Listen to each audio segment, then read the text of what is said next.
Surprise! It's me, the Marginalia. I was in the Marginalia all along. Hello, hello class. Hello, remember this starting suit screen? Remember this one? It's been a while since I've used this one. Because we've been using the classroom one so often, so it's good to go back, right?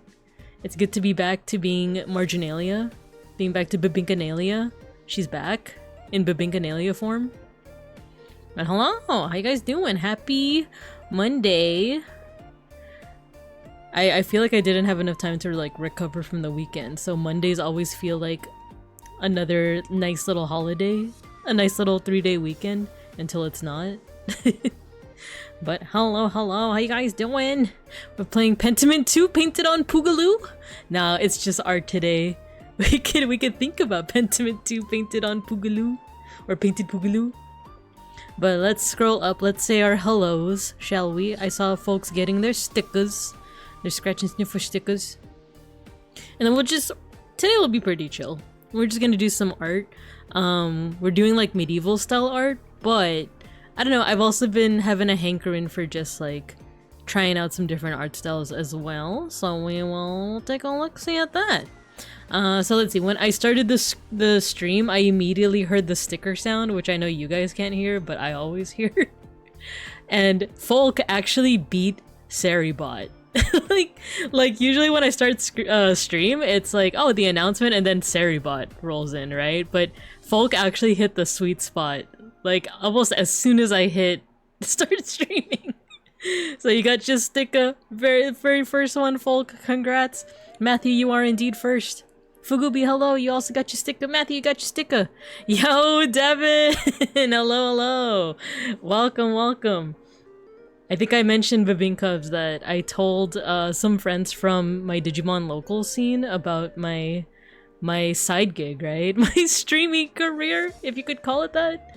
So some of them might be popping in, and we finally have someone that's popping in. So yeah, if you wanna lurk, if you wanna chat, whatever you wanna do, you're welcome to. But hello, welcome. Soten Bodhi, hello!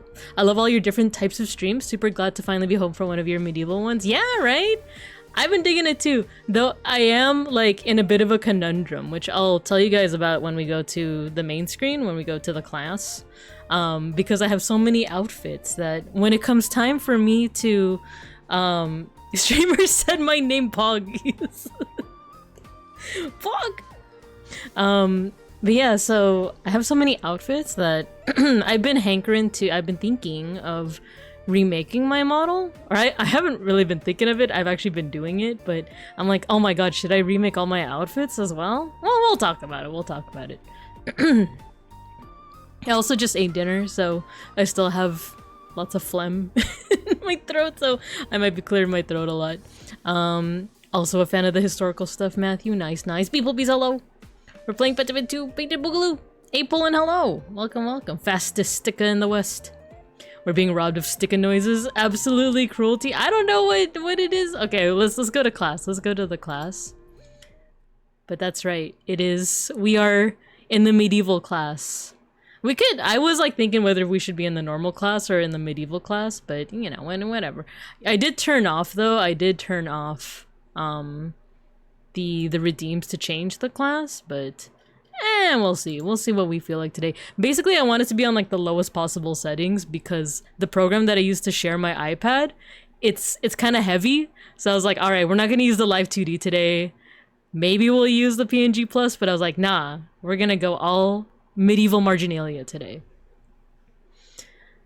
Let's see, I beat Saribot too, but I can see the chat before shield mode drops. Oh, that's true, because you're a mod. Congrats, you done it. Beeplebees, you got your sticker. Hello, because of meat friend. Streamer said my name, Pog. Yes, hello. But yeah, so today, it's just gonna be a chill art stream. I hooked up my iPad and everything. I've done medieval style Digimon before. Wait, actually, let me check something out before I accidentally show off some early work. No, actually, yeah, I could show this. I've done some like medieval style stuff before. This Angemon though that you see in the corner that you might see like a smidge of because it's very small, I actually haven't posted it anywhere yet. I made it a long time ago, but I just forgot to post it. But I made the Greymon a while back. Same with the Garurumon. What I really like, not the first time I've been called meat friend. Wow. But yeah, so welcome. Secret bean cart reveal. Yeah, I think I'll try to remember to post them. I don't know, I've just been in a bit of an art funk lately, so Got Garomon with Chumon. These were actually pretty fun to play around with because my usual style of drawing. Damn, I don't know what's going on with my. I mean, dang, I don't know what's going on with my voice lately. I think it should just be the phlegm, but it feels something feels a little off. Hopefully I'm not getting sick, but it's been fun to experiment with this because it's not the brush types I'm used to. I usually do like either cell shading or like paint chili, but not necessarily with these types of brushes. Babinka contracted ligma. No, not again. Who the heck is Babinka Bear? Ligma balls. These are so cute. I adore these. The way you translate designs to marginalia is amazing. Thank you, beeplebees. Thank you, thank you. And then this is the secret one that I haven't posted yet, but the more I look at it, I think the more I'm like not satisfied with the proportions, so I might go back to the drawing board with this. I think I was also experimenting with different wing colors as well. But yeah. For today I wanted to just do and Bergamon. This was fun because like there's different ways that medieval artists portray flames. And I kind of like this weird, like, tentacle-looking one. So and doing the feathers for Bergamon was also really fun. I was actually thinking of doing another bird one for today, but I, in the end, decided on a fox. Yeah, folk, exactly, with the fire. I settled more on a fox, because I was originally gonna do a Kilamon, who, I know not everyone here is, like, a Digimon fan, but to explain a little bit of the context of Kilamon, if you know a little bit of Latin, I'm pretty sure it's Latin, right? Aquila is eagle, so it's an eagle, but he has horns and he's red. So I was thinking of that, but I was like, oh, the last one I did was Bergamon, so I feel like I should do something a little bit different. So I settled on a fox. The only thing is now I can't decide whether it should be like Renamon, a fox that is on its hind legs, or if it should be on all fours, running around, and Yokomon instead of Cubimon, so I don't know. I feel like I'll feel it out. But other than that, before we like actually get into the drawing and stuff, we can do our usual yapping, right? We can yap a little bit. How you guys been? Last time I saw you guys was not even Saturday, right? It was Friday. Oh yeah, we were playing some retro games. Since then, I can't say much has happened. Hold on, I'm gonna clear my throat.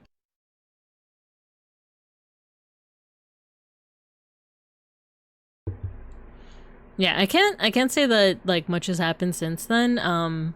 Beans ended up going to a local furniture store of Swedish descent, you know? And we got some like new carpets and stuff, but I actually was not feeling well yesterday. I was like feeling kind of queasy and I wasn't sure why, you know? But then by today I was like all fine, so it felt kind of weird to like be up and at 'em when I was like almost sick in bed for most of Sunday. Watch a Face Connect girl that loves Digimon so much she physically exploded in joy playing Time Stranger for the first time. You talking about me? No, I'm just kidding. I saw that you linked a clip of hers in the Digimon thread on the Discord, right? Dizzy Dokuro? Yeah, she seemed to also be really hype about it, right? Yeah. Either way, you're putting Taoist stuff into medieval style, which should look fun. Yeah, I was thinking about that too because like I kind of like how the Renamon line diverges. Yeah, it's like technically palette swaps, kind of like with like the Agumon line and like the Gabumon line. But I just think it's neat, you know. I just think it's neat that like Renamon can become Cubimon or Yokomon, or Taomon or Daomon, or no, Doomon. Doomon is like the purple one, and then there's like the dark Sakyamon. Kuzuhamon, I think. I watched so many Time Stranger demo playthroughs and it makes me so happy. I'm happy like with all the hype it's generating, you know? I am feeling a little bit nervous about like I've seen people on Twitter talking about how like, oh my gosh, this is gonna outdo Pokemon, and people are like comparing the newest Pokemon game with with shots of Time Stranger, and I'm like, I feel like I love Digimon. I'm super duper hyped like about it, but Pokemon's just too big, man. Like I don't see a world in which like Digimon would ever outdo Pokemon. Like You know what I mean? Like, it's just, it's almost like someone saying like, yeah, Android's finally gonna outdo Apple, you know? It's like, yeah, I love the hustle that the Android has, but I don't know, man. I like them because they're, oh! I do, I forgot what we were talking about, but I do like the the Sakuyamon line a lot. Hold on, I'm gonna take a sip of water.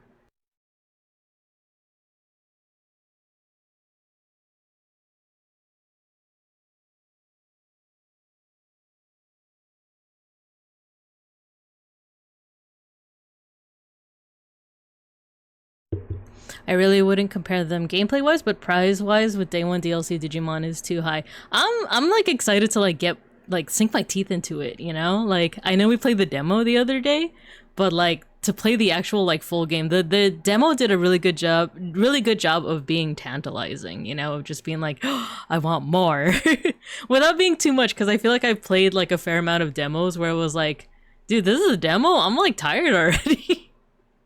Like I'm kind of tired of looking at this and playing with this, but Time Stranger was like, I want more. I want, as soon as I finish Hacker's Memory, I want more. Pokemon is the biggest media franchise in the world. They make more than Disney. Yeah, like that's one of those like statistics that I'm like, sounds like, I don't know if that sounds real or not, but I also wouldn't be surprised, you know, because like Disney owns so many things, but Pokemon does make like a lot of money. Like when I went to Tokyo a couple months ago, I went to the Poke Center and I made the mistake of going, well, I went twice because I was trying to get souvenirs from my siblings. And the first time was during a weekday. It was like, I think either a Thursday or a Wednesday, and it was fine. But then I made the mistake of going on a weekend.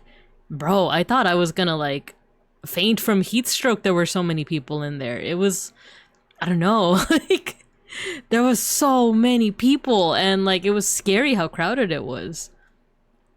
But also just like the big difference of like trying to get Pokemon merch versus Digimon merch was like insane. Like it was a veritable like canyon of difference because I had to like struggle to get Digimon merch and it was in like a lone little store in Ikebukuro. Meanwhile, you go anywhere in Tokyo and you could probably buy some kind of like limited edition Pikachu, you know, plushie.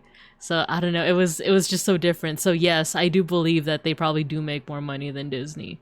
So there's no way in hell Digimon will be Pokemon in sales. They're just too damn big, but it doesn't mean Digimon won't be successful. Exactly. That's what has me so hopeful too, because like I sure hope that like people either reconnect with Digimon or there's like new fans. Anything to make sure that people aren't just like, Digimon, isn't that a copy of Pokemon? Which you think is something that we left back in the 90s, but when I teach those middle schoolers, man, like, when I teach those middle schoolers, sometimes I hear that. Sometimes I hear it on my head. When I finished the demo, I got a little mad thinking, I want more story. Then you realize, you bingus, it's a demo and it's doing it right if you want more. Exactly. I forgot what demo it was that I was like, I'm getting tired of this. But I have, you know, played demos like that before. Let's see if I can doodle and yap at the same time. Let me move my mic. Unfortunately, ignorance is timeless. It's true, especially like, I don't know, sometimes it feels a little bit more annoying to hear the youth say that. It's like you guys have the internet like at your fingertips and yet you're making these assumptions. You kiddos, you Gen Alphas, you... What is it? Like, I think every child born after 2024 is going to be a Gen Beta. So, for now, we're still dealing with the Gen Alphas. Those little whippersnappers. You tell them, Digimon was just meant to be Tamagotchi for boys. They weren't even thinking about Pokemon when they made it. Yeah, because they came out around the same time, right? Like, I think I remember saying that in one of my educational streams, but then I was second guessing myself. But I do think the timelines actually line up, that they actually like were in development around the same time, right? Pokemon versus Digimon comparisons can get so tiring. Like, well, I really wanted to hear the same exact 5 arguments I've been hearing since I was 12. Yeah, dude, and like I'm getting tired of saying like, well, the thing is, if you just give Digimon like a moment of your, like if you just watch like the like simplest smidge of any like anime or play any video game, you immediately see the differences. Like the big thing for me as a kid was like Digimon talk, you know, like and people will be like, oh, but what about Meowth in the Pokemon series? But it's like, no, like as a whole, Digimon talk. And the thing is, they both have their own strengths and weaknesses. Like, I was actually just watching a Pokemon video right before I started stream. I was watching one of a guy. I kind of like those videos where it's a guy playing through Pokemon, but it's a challenge. And like, you know, it started with Nuzlocke, but people are doing other challenges. Like, yo, Epically Modest, hello, hello, hello, welcome, welcome. Fellow streamer here. Wait, let me give you a shout out. Epically Modest is another friend from locals. So hello, hello. Wait, how do I? Oh, thank you, thank you, Matthew. Yo, you also played Time Stranger. How'd you like it? How'd you like it? We were just talking about like Time Stranger and the hopeful hype that it's building up. Let's see. I'm not prepared for when both the new games are out. Yeah, because there's the ZA game. How do you actually pronounce that new Pokemon game? Is it is it ZA? Is it ZA? Is it ZA as the non-Bear Americans say? Like how do you actually say the new game? Which like I feel like I would be very interested in playing it if Time Stranger wasn't already like at the forefront of my mind, you know? You look at it for 2 seconds and the fundamental differences should be obvious. Exactly, folk, exactly. Right? Oh yeah, Epically Modest. And anyone else who came in just now, we're talking about the differences between Pokemon and Digimon. I like both. I love Digimon like way more, but I do love Pokemon as well. I'm definitely not one of those like Digimon is better and Pokemon sucks. I also like Pokemon. I love Scolipede. Math is the exception, not the rule. Exactly, exactly. They were released within a year of each other back in 96, 97. Yeah, which, so that then implies, right, that they were in development around the same time. So even if they were released, like, with a year difference, I think it was more of, like, a happy coincidence. Digimon copied Pokemon, Pokemon stole Mega Evolution. What if I just leave society and go live in the woods? Meet Space Ren. It was rad. I love the intro. Me too. You say the letter names, I always say za like pizza, Pokemonza. And promote ZA. Ah, so not even Z. They're not being mindful of the non-Bear Americans. How dare they? I'm being silly. I'm just being a silly little gal, little bear. I had major obsessions for both as a child. Yeah, same. Like when we were talking about Meowth, right? Like the only Pokemon in the series that can talk, as far as we know, right? Well, there's also Mewtwo and a couple others, but I remember the very first time I think I cried to an anime was the episode where I don't need to put a spoiler alert for an episode that's like 20 years old, right? But the episode where Togepi debuts for the first time before Gen 2 even came out. Because there was like the egg for Togepi was being cared for by like Misty, but then at one point Meowth was taking care of it. And then when Togepi hatched, she like not she I don't even know what Togepi's gender is. Togepi like started bonding immediately with like Misty and stuff, and then Meowth started crying because like he was remembering all the moments of like him taking care of Togepi as an egg. And I remember as a kiddo I started crying. Mind you, I was like 9 when this happened, but oh no, when did the anime come out? Was it like, I was probably like 7, 8, 9 or something like that, and I was just like, wait, where are my emotes? Meow took care of the egg, and the egg doesn't love him. Pokemon ZZ. All the psychic Pokemon talk. Oh. Like I'm thinking, like I'm trying to remember like if I remember any other. Oh my god. You know what memory just awoke in me? Even though it's not a psychic type, but when the early like first season episode of Pokemon when Tentacruel, there was like a giant Tentacruel and it like took control of Mouth in order to talk. I don't know how much that counts, but I remember that was also kind of scary. I tried so hard for years to get myself into Pokemon, but I think it's just fundamentally uninteresting to me. I think it's fair. I think we talked about it before, right? Excuse me. The designs on Digimon are just like super peak, and I think the designers for Pokemon, they've like boiled it down to a science, right? Of wait, how do I'm trying to figure out how to let me flip this asset, this one.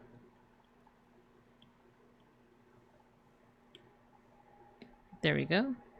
Oh, now I gotta switch over Renamon. There we go.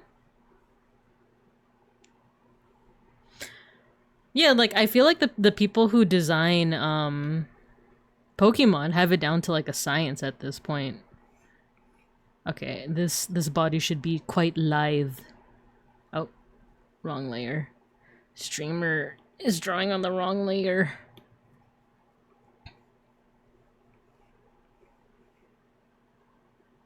Doesn't have to be perfect either.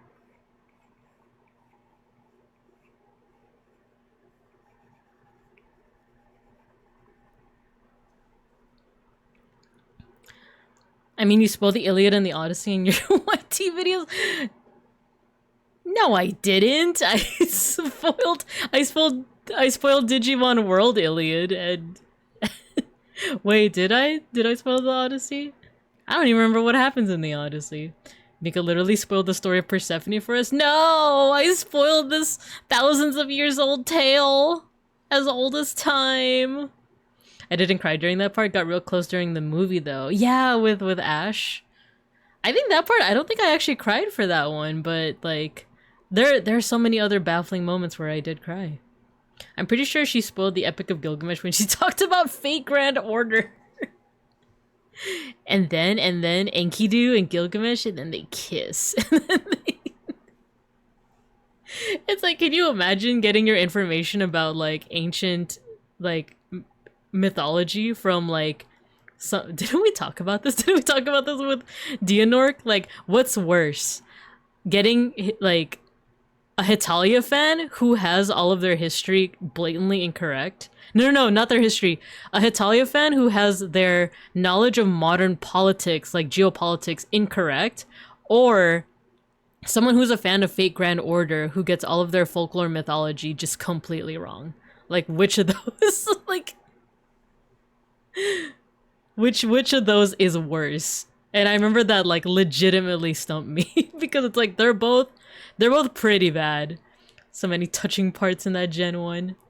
If only Nintendo would launch a demo as well, might give it a try, but after how Scarlet and Violet was bad gameplay-wise, it made me want to appreciate Sword and Shield. Yeah, like, when I've been watching, like, all these Pokemon YouTube videos lately, and a part of me is like, I feel like I should go back and try to, like, play Scarlet Violet, Sword and Shield, because I feel like I didn't give it enough of a chance. I feel like I would still enjoy it, especially with, like, you know, all the new like ancient and futuristic Pokemon and stuff, but I think I was busy. I don't know what I was busy with, but yeah.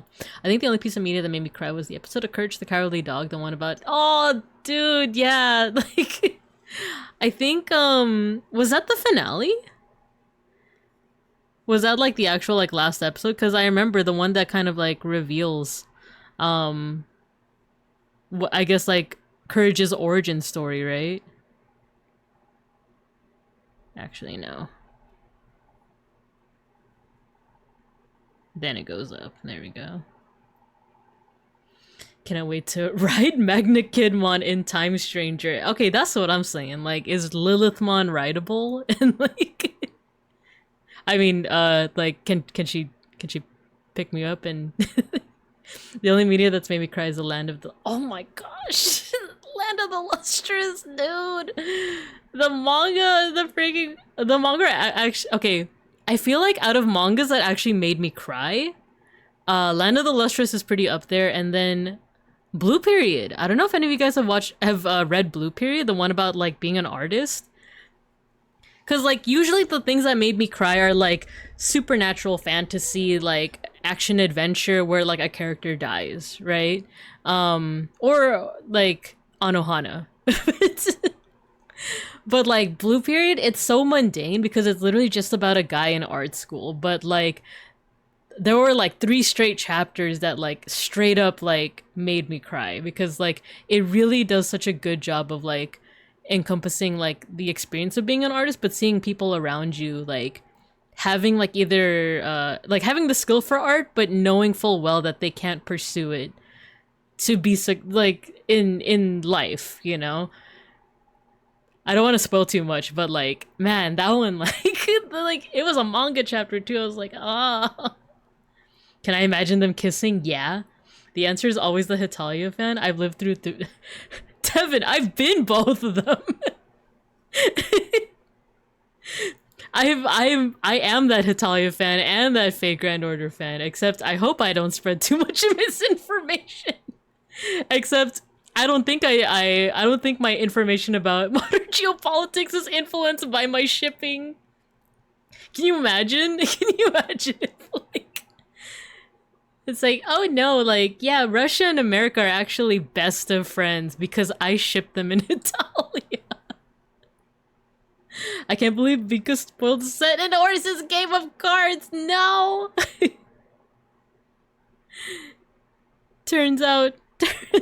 turns out, and they were roommates. Digimon TCG are real monsters.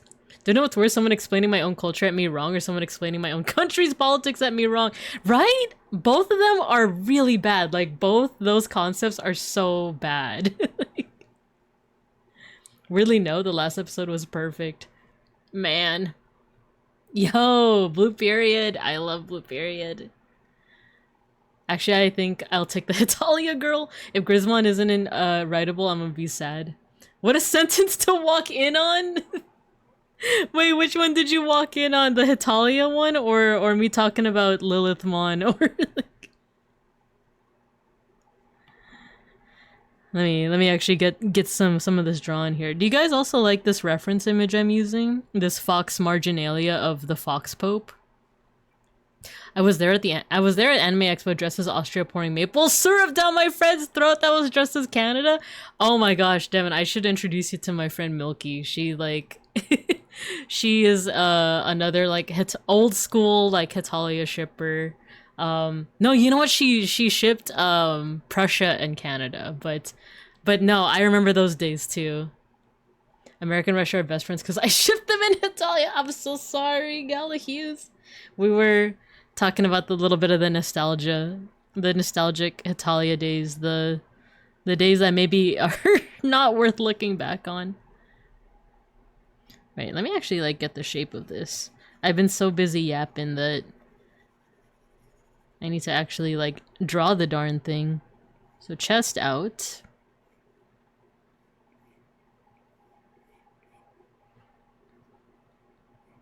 I started listening to this artist called Louis Zong because I like their like cover art. It's very how do I say this? It's not Frutiger Arrow. It's not, you know, Windows Vista, but it's like your middle school textbook. It's very utopian scholastic.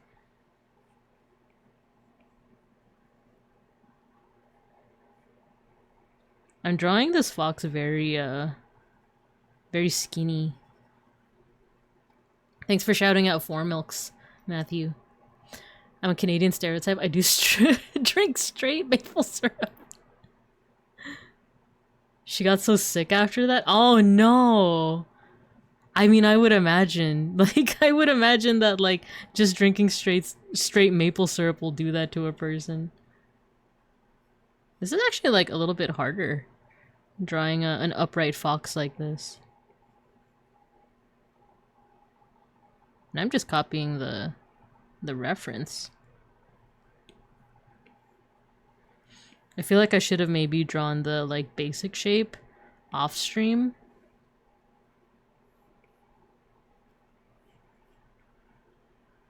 Oh, you know what? It doesn't go in as much.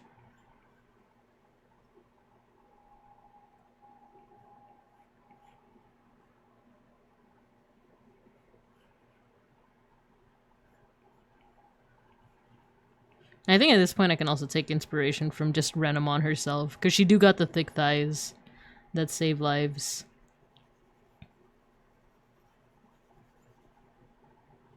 Actually, yeah, like, if you look at them thighs.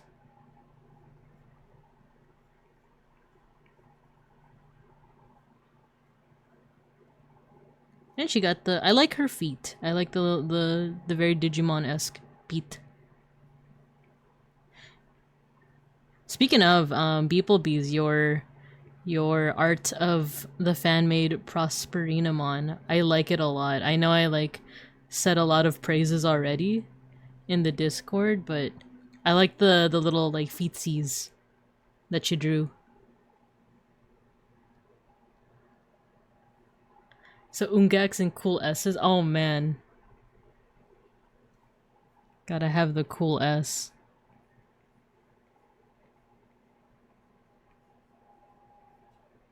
There you go. Just draw a bear and squish him. No, don't squish the bears. Thick things save chives.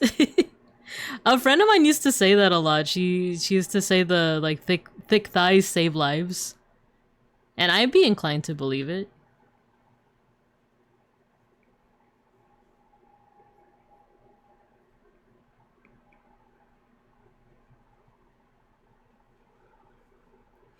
We really do have something in common. Bakun, running your way. Bakun, heart racing with you. We really do have something in common. Are you talking about? No, no. Something we both say. No, I'm not a foot person. I like. I'm not a foot person. Quentin Tarantino. He's. What I mean, whatever floats your boat, you know, whatever floats your boat. But it's not something that I seek out. I just love sulfuric acid.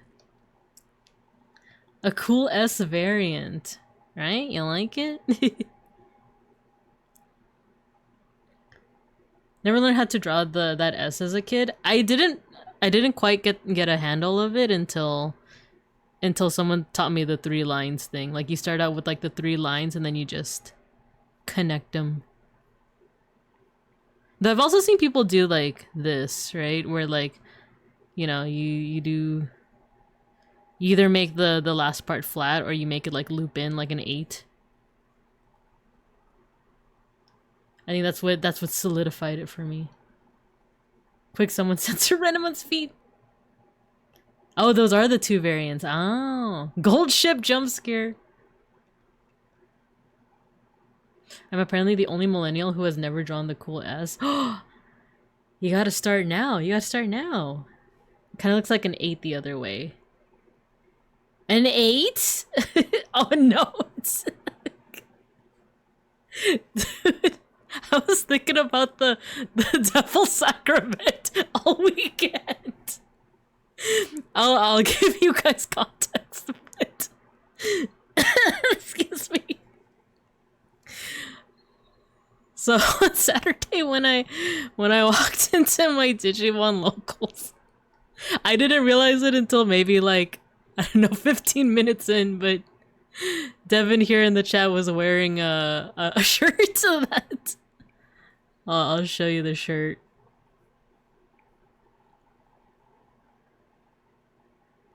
It looked like that, and to like someone who is not in the know, to the layman, if you will, and I know you will, it just looks like a shirt with like some wavy lines. Maybe if you're an astrology gal, it's like, oh, that's the sign for Aquarius. Isn't that the sign for Aquarius? Or maybe you're an Aquarius. But because it was purple. It was purple. And it took me a while, but I was like, isn't that a Homestuck shirt?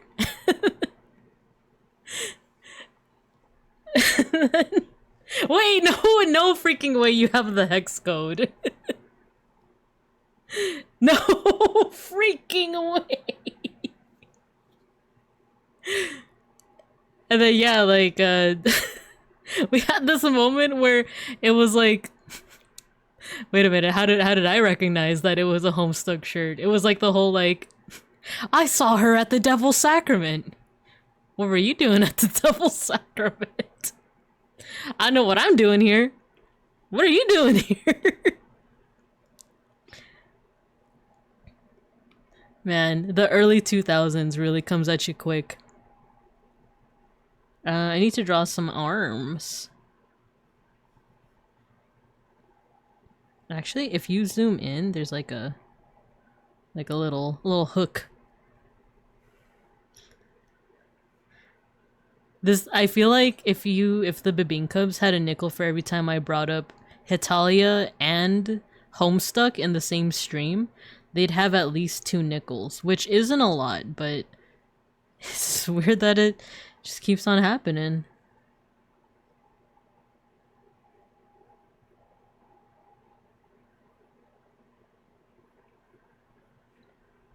Little toesies.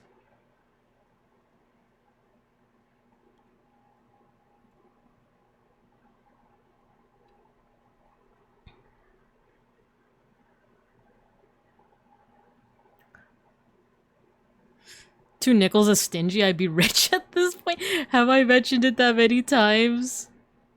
Oh no. Oh no.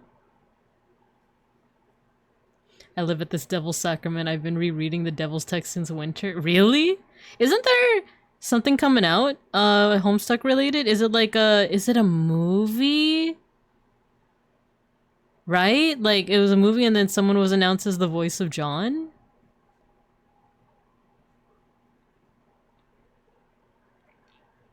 Actually, let me just... Yeah, let me just do that and make it nice and simple for myself.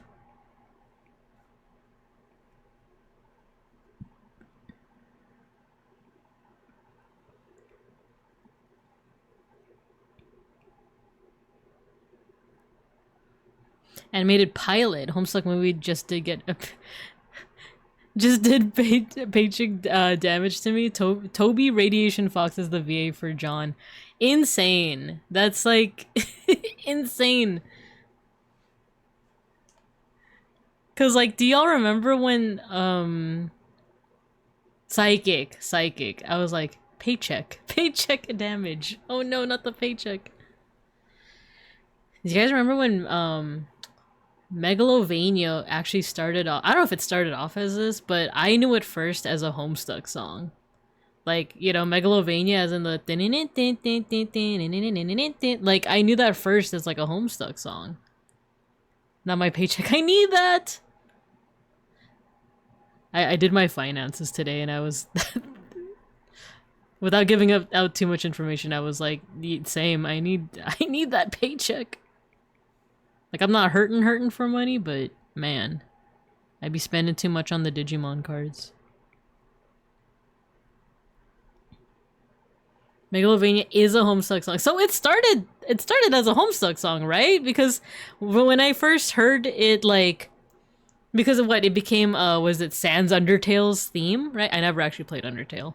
But that became his theme, and then, or rather it became, like, associated with that fight, right?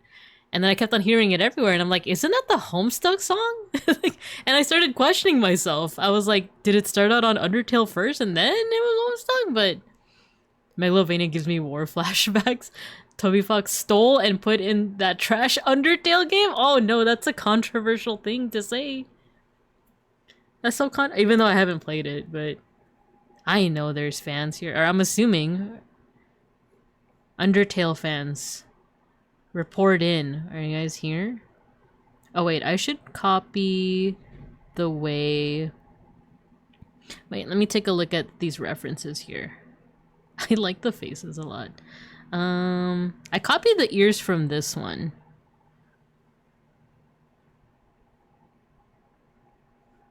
I'm not really copying the face shape of Ranamon. I'm actually using like the medieval style for that one. But there is a lot of like these lines. So it's actually coming out more like a lion.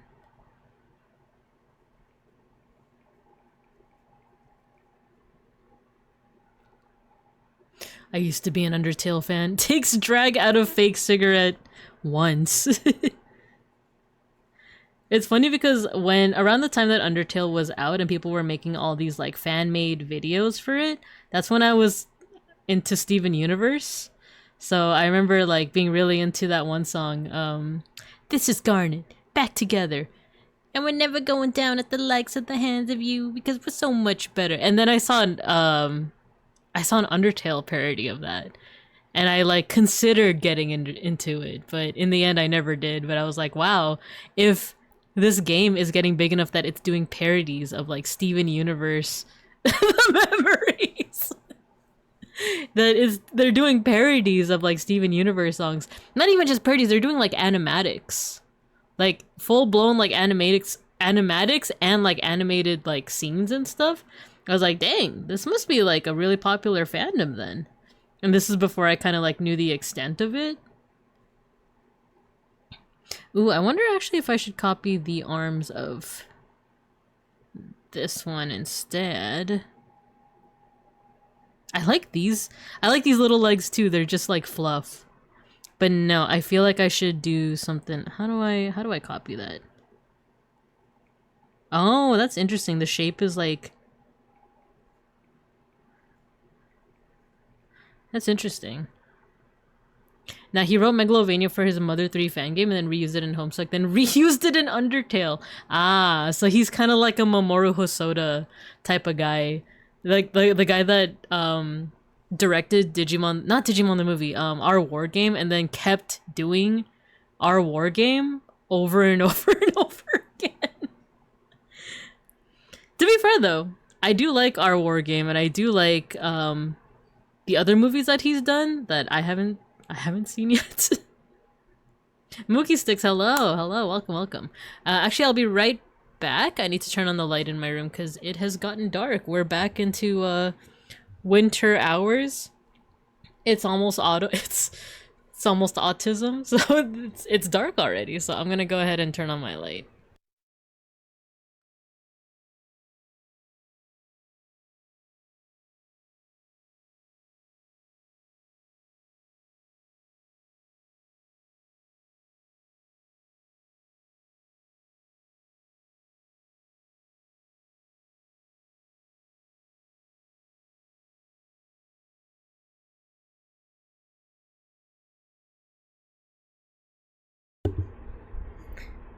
Alright, I'm back.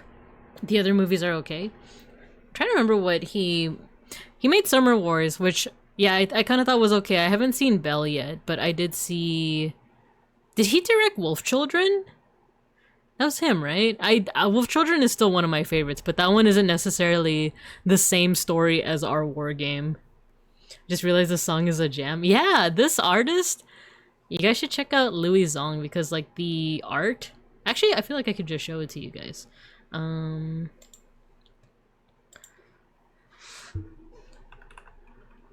to the YouTubes.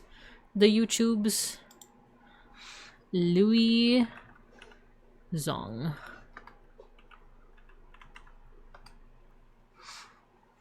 Yeah, I should just checking out like the art for his albums is really cool.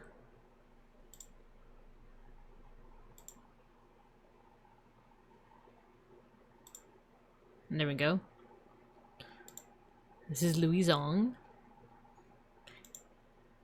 Like, take a look at this art.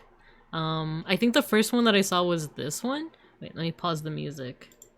Big Stepper. Oh, that's loud.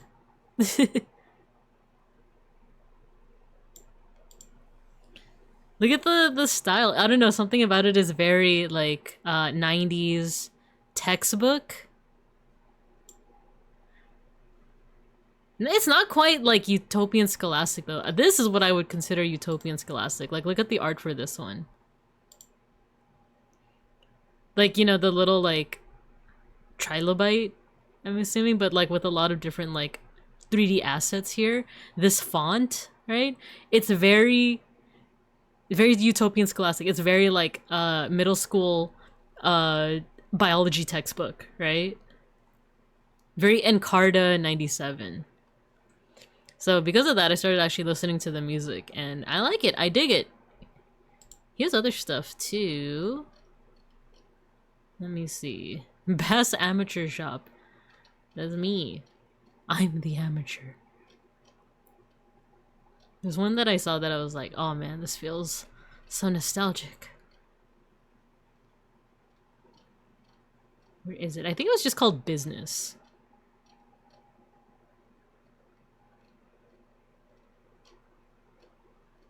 Well, now I can't find it. He does have some KK Slider stuff. Busyness.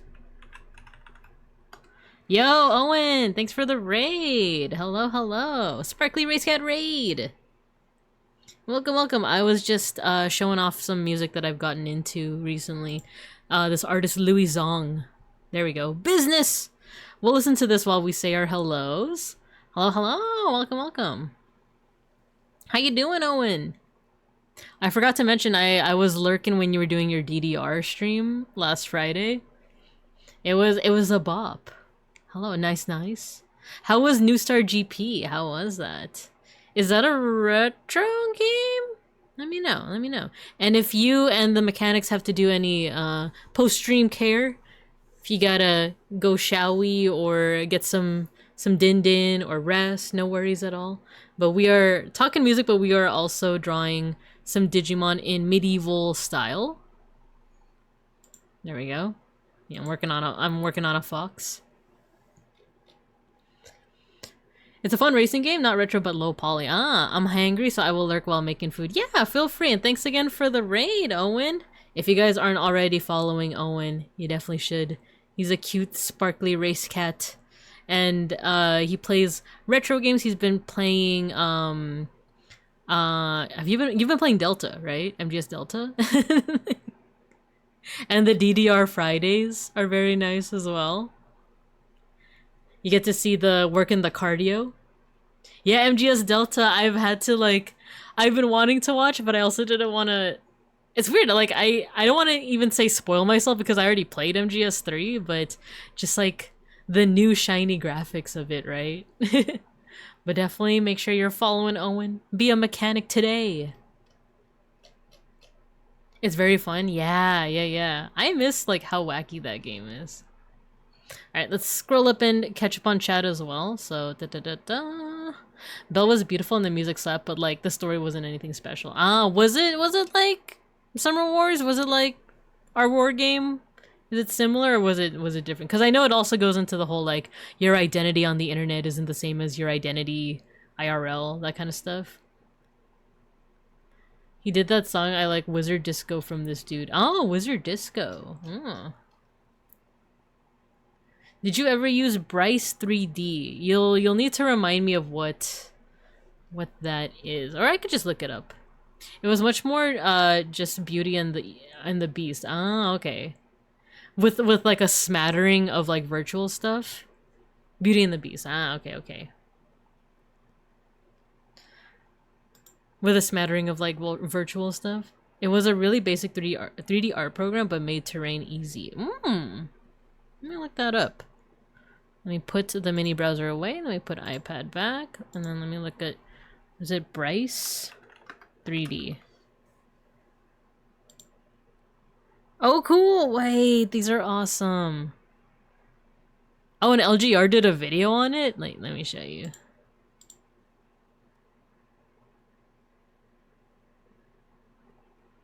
Mini browser, there we go. Yeah, I feel like I saw an artist on Twitter posting about this. Like some of their old renders, quite literally from the 90s. They're so cool.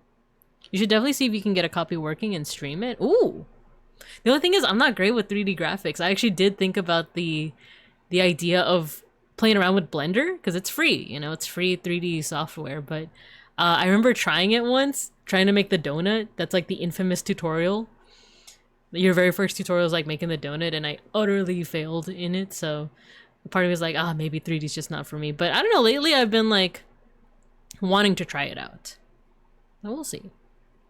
We shall see. Alright, let's get the music playing again. I think we do have our ad break coming up in around 4 minutes. You do 3D? I'll try, I'll try. I'm not used to 3D. I'm not used to 3D. Alright, I'm gonna flip around that paw. I kind of like how that paw looks in comparison to the one I have here. So we'll do a little bit of Frankensteining.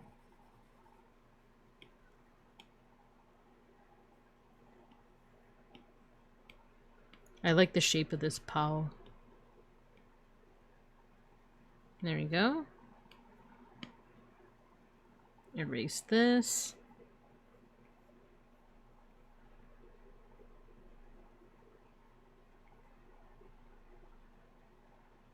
I think what I like too about like imitating medieval style is that it doesn't necessarily have to be accurate. It should be a little more accurate to the medieval style itself, but that style isn't always accurate to like how the animals always look. Blender is hard AF. Bryce could be used by middle schoolers. Ooh, okay. I've been known to operate at a middle school level. So, you know, it should be good. Okay, then in that case, I will change the arm on the other side. And we'll copy that hand shape again.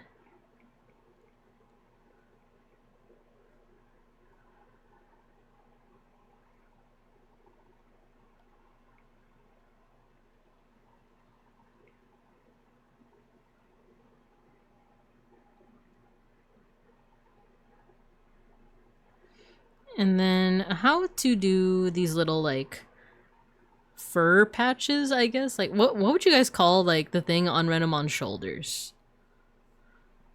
They're not exactly fur patches. It's like they look like wings, but they're not. So I could do something like if we go back to the flame shape on Bergermon, like the shape of those flames, it's very like I guess like S shape, very curvilinear. Could do something like that.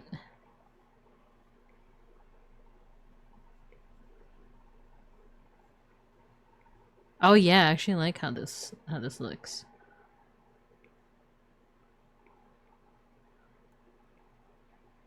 And one thing with some medieval marginalia is that like they make a lot of use of just like repeated designs, repeated motifs. So like if you see a shape that you like, sometimes they'll just repeat it. And then when it comes to playing with perspective, I know medieval art isn't like you don't always associate medieval art with like perspective and like any kind of three-dimensionality, of course. Like it's usually very flat, right? But they do have like the slightest smidge of like trying to show perspective and three-dimensionality by just having an overlap. Like look at the overlap of the legs. If it was something like Egyptian, they would try to show like, you know, both legs out without any kind of overlap. You know, and then the hands too. Actually, there's like a little bit of overlap here, but you know what I mean? But with medieval art, they did make use of a little bit of overlap. Perspective, not so much, but like overlap, yes. If you want an interesting trip through long gone design aesthetics, check out the PC Engine and its games. Okay. Is it anything like I watched a little bit of well yeah, LGR. Because I know he does a lot of like retro style, both gaming and just like retro style programs. Oh yeah, I was talking about this at the beginning of the stream, but because someone had said that I think Sotenbori was talking about how they like that I have so many different like stream setups.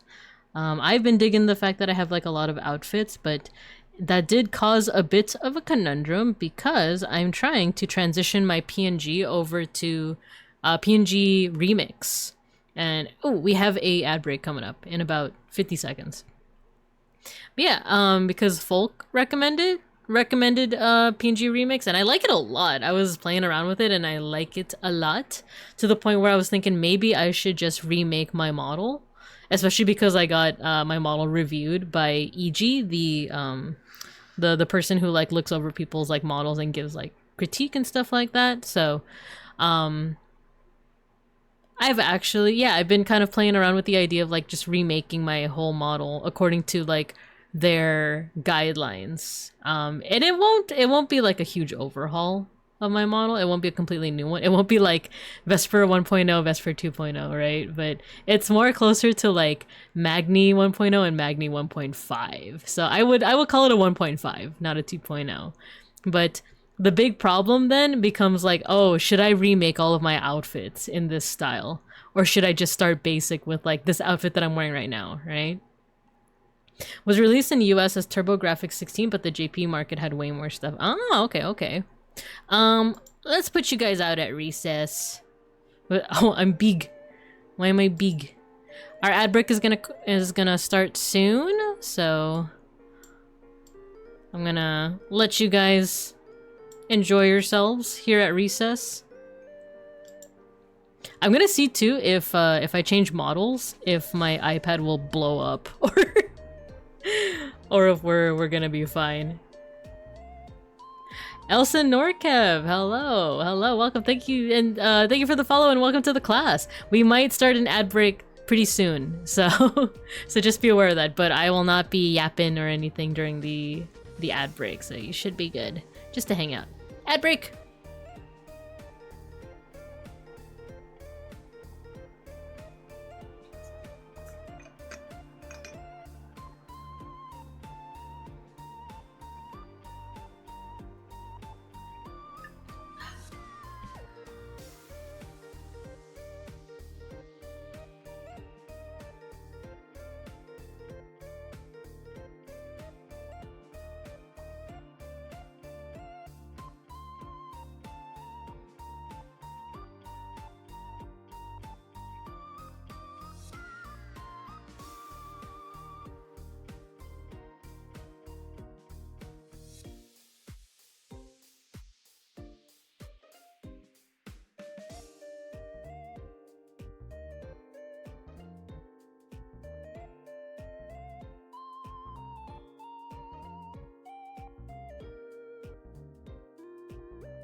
Oh, we're back already. That felt so short. I was actually continuing the drawing during the ad break as well, just because I wasn't really satisfied with the legs, so I'm kind of redoing them now, adjusting the shapes and whatnot. But yeah, so let's see, right before the ad break, I was just saying, welcome to Elsinore Kev, or is it El Senor Kev? Welcome, welcome. Devin went out to get groceries, so thanks for stopping by. And then we are back. So yeah, I kind of wanted to redo the legs because I'm still gonna take inspiration from like how Renamon's legs are drawn, but still using the style of like the medieval style. And I wanted the legs to be a little bit more spread apart, so I'm gonna take a little bit of inspiration from the standing one where the fox is a pope for some reason. But then there's also this drawing where I don't know, the legs, like, there's a curve, but then there's like a straight line this way. And then you draw the little claws. Now let me see how they do it. It's more rounded. Like there's the slightest of... No, it's not really claws. It feels like claws. It feels like a bird's talon. We're so bareback.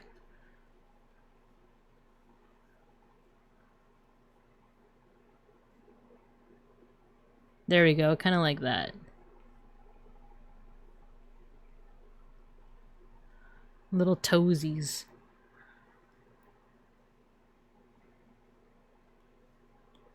There we go. That looks a little bit more like animal-like. And we'll play around with like the placement.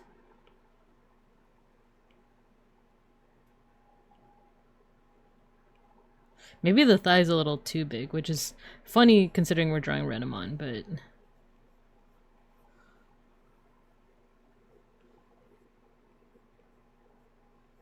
There we go. The thigh can still be big, but... not like overpoweringly big.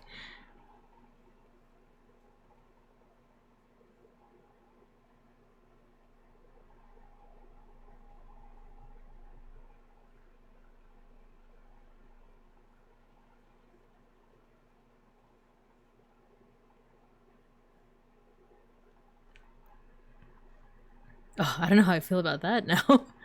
Because then the legs look a little too awkward. Maybe there should be a little bit more overlap, but let me play around with some styles, some stylizations. Mega Bronson, hello! Welcome, welcome.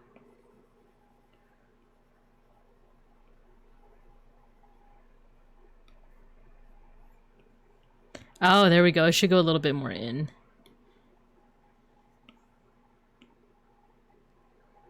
You got your sticker.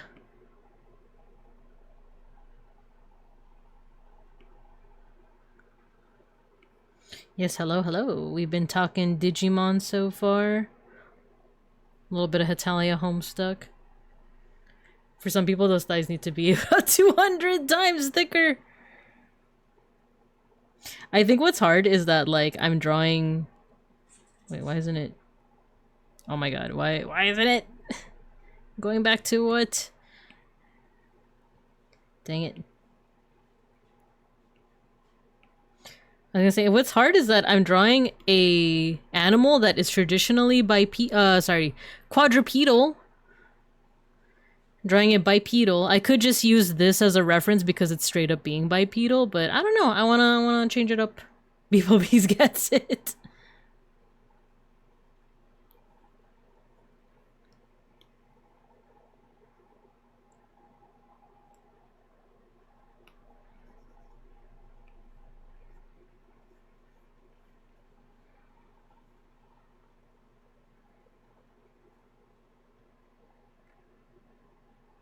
There we go. Now the only thing that looks off is that the legs feel a little bit too small.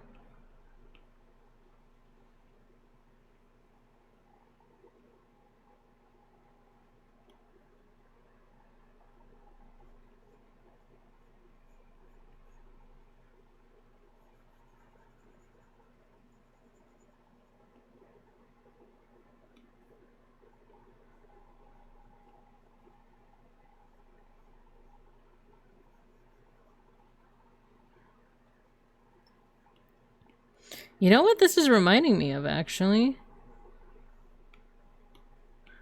Did you guys ever play Okami? I know that Galahuse played it a while back, but Okami Amaterasu also has these little like wing things on her shoulder.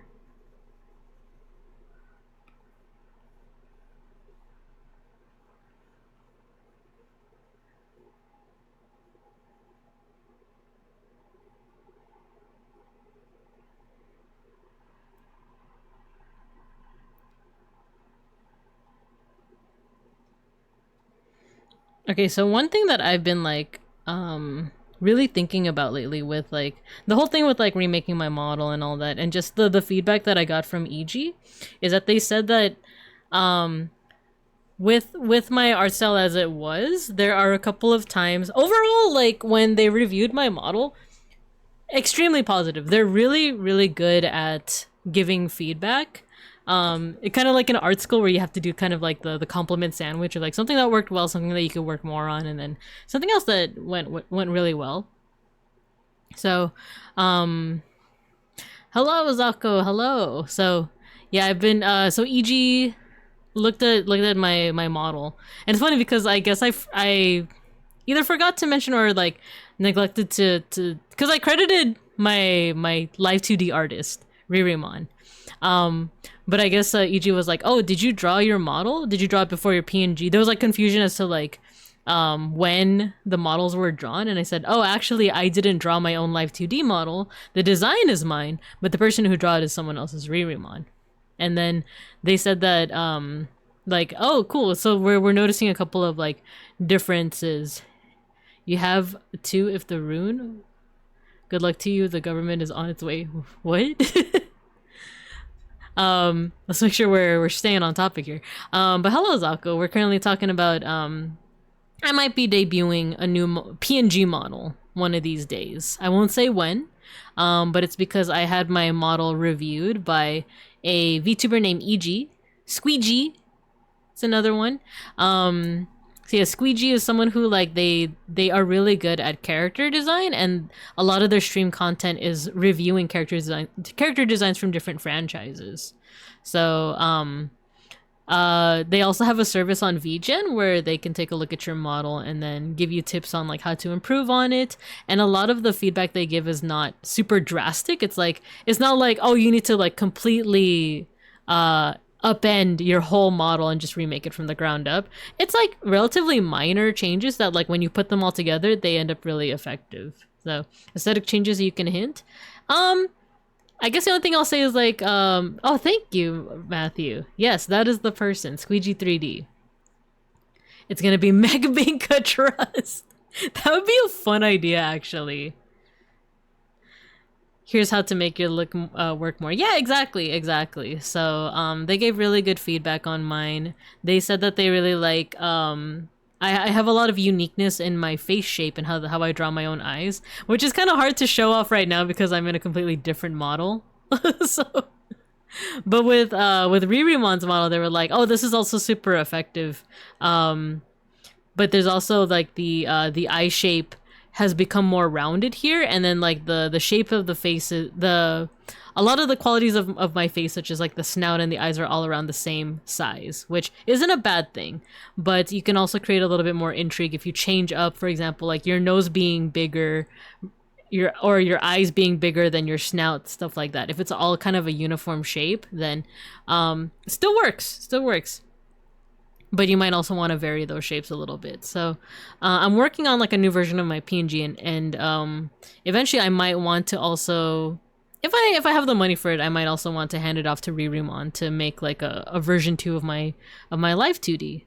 And then depending too on if Big Ham is taking commissions by that point, then maybe I'll ask her as well to re-rig. But at the same time, I know that she's busy. She's got so many commissions, so understandable in that regard. But yeah, it's just ways to make your own model more effective rather than just like, oh, how to make it more appealing to like a wider audience or anything like that. So the main things that I can hint at are I am slightly changing my color. I'm still going to be blurple, but I just want to build a little bit more contrast, because if you look at my model as it currently is, Once again, the model that I currently have isn't the best example, but if you were to make me black and white, I actually don't have a lot of contrast. For example, like the color of my snout, the color of my fur, and the color of my jacket are all kind of around the same exact saturation, or not saturation, like lightness, brightness. So it actually doesn't give a lot of contrast. So I am changing the color of my fur slightly just to add a little bit more contrast. Yeah, tone, exactly.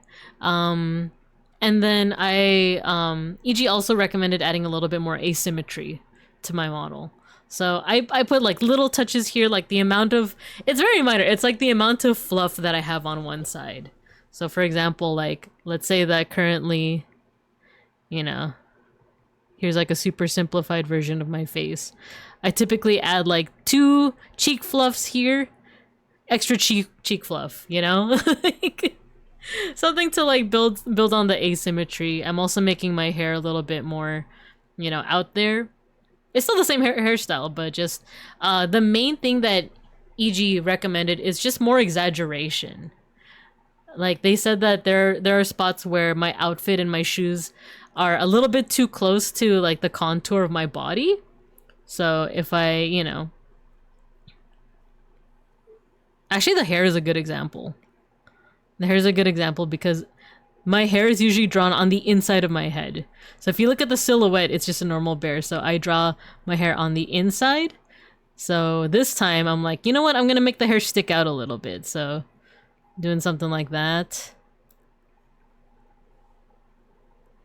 Why did I draw myself with a big booty? There we go.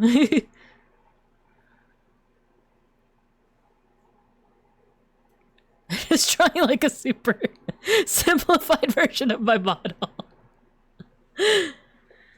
So like basically the way that I used to draw my jacket is just almost as if it's just like pasted onto my body, you know, like this. And everything kind of like hangs on, it clings a little too closely to like the base model, right? So what I opted to do this time around is like just exaggerate that more. So like make the sleeves like pop out a little more. Like outside just the contours of my body. Like the shoes are gonna be honkin' big, you know? Not clown shoes, but like... So that way, like, everything's still there. I'm still gonna wear the same jacket, I'm still gonna wear the same pin, I'm still gonna wear the same shoes. But everything's just gonna be a little bit more exaggerated. And there are some parts too where like she said that they said that it didn't make that much sense, that overall my model is pretty simplified. It's pretty simple like to draw. Like I've even drawn myself right now like in 2 seconds, but I don't think Gojikins is here, but I feel like Gojikins can probably attest that like overall my my model is very simple, except for like a few things that are kind of baffling. And one of those things is the shoes, because I wanted the shoes to be like a specific kind of Adidas. So they have like a very like set number of like lines on them and stuff. I didn't do a good job of it, but it's just so, it's kind of baffling that like my model is very simple. And then you look at my shoes and it's like so many lines. Like there's more lines on the shoes than there are on the rest of my body. No clown shoes smashes. So they recommended like, oh, simplify it a little bit. Like you don't have to, like, it could still be recognizable as like Adidas, but you know, you just simplify it. It doesn't have to be 16 lines. It could be 5 lines, you know? I'm the clown here. So that's mostly it. Like change of fur, a little bit more asymmetry, and a little bit more exaggeration all around. And here's the kicker, you guys. I've been kind of like hinting at it. I was waffling between whether or not I should say it, but I actually did finish my PNG. I actually finished rigging it in PNG. I finished drawing it, I finished lining it, and I actually finished rigging it in PNG Remix. It's actually done. However, I don't know, I'm not sure yet if I should debut it right away, like as soon as next week, or if I should hold off so that I can at the very least recreate some of the costumes that I've made over the years. Because I have a winter costume, I have a summer costume, I have a Filipino dance costume, I have a Santo Nino costume, I have this Bacchanalia well, I'm not gonna remake this. This is a classic. But part of me is like, oh, like, should I just remake all those costumes? Or should I just remake, like, the hits, you know? Like, the ones that I'm more likely to use. Because, like, I feel like coming up is the winter season. So I'm probably going to be using the winter costume next. So I'm thinking maybe I'll hold off and I'll make the winter costume. Remake them as they come up. That's what I was thinking too. That's exactly what I was thinking too. Like, maybe I should just remake them as they come up rather than right now, because there's no use in remaking my summer outfit if I'm not gonna wear it until the summer, right? So I might just work on like the greatest hits.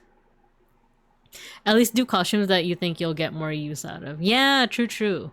So yeah, and all of this was inspired actually because you folk were, oh my god, I never answered your DM. I'm so sorry.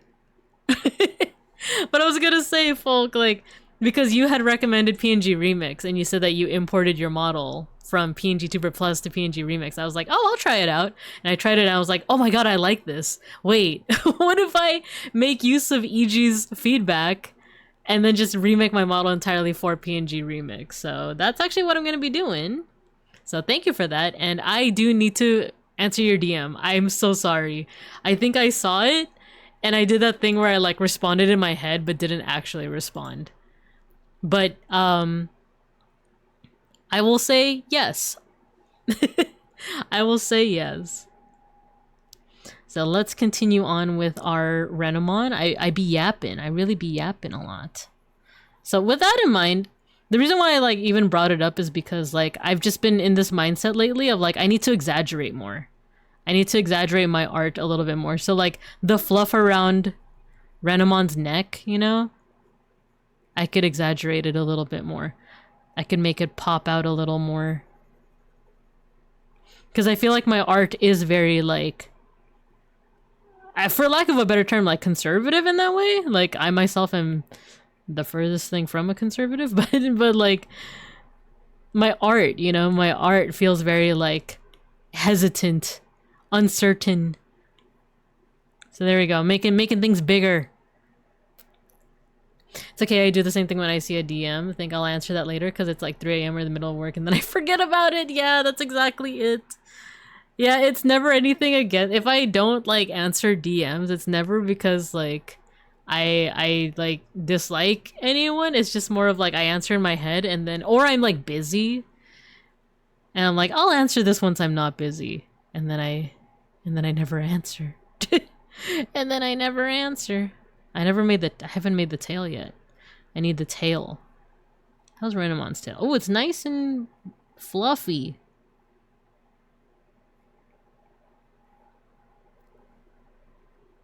The foxtails in medieval art are like there's one thick line and then there's like a whole bunch of dashed lines. So maybe something like this. God, she really looks like Amaterasu.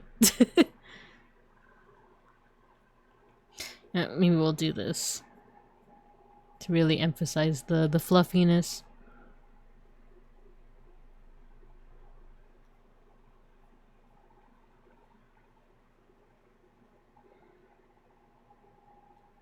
So with this whole theme of like exaggerating my art a little, maybe I do need to exaggerate them thighs, girl.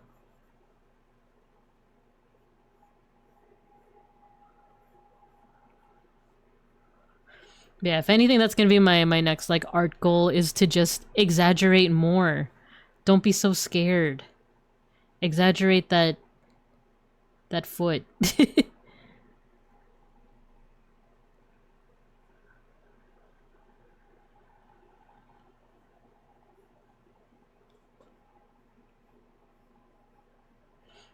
And yeah, so I kind of spoiled the surprise a little, but expect a new PNGTuber model in the coming weeks. I don't know when yet. Because I kind of want to do it soon-ish. Because a part of me is like, oh, maybe I should wait until my birthday. You know, in December. But I was like, nah, that'd be too long. Especially since I already have the model like already, you know? I just need to like tack on some costumes.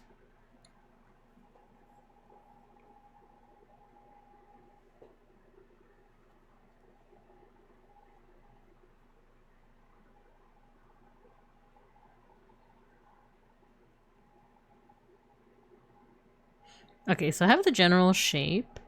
Let's add some features that are a bit more like towards like Renamon. Maybe I should make the arms bigger in that regard.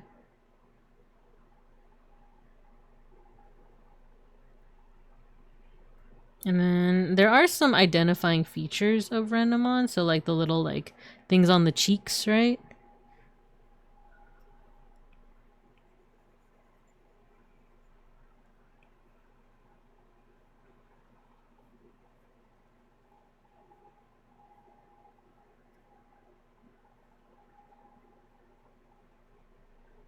There we go. No mistakes, just happy accidents. I'm not one to DM someone if they're a streamer unless I'm a mod or something that specifically that they specifically can solve. Yeah, I think that's a good way to think about it. Problem user and everyone else is offline. No mistakes, just happy little accidents. Not SVGTuber, not for now. No. Looking forward to it. Yay! I'm glad.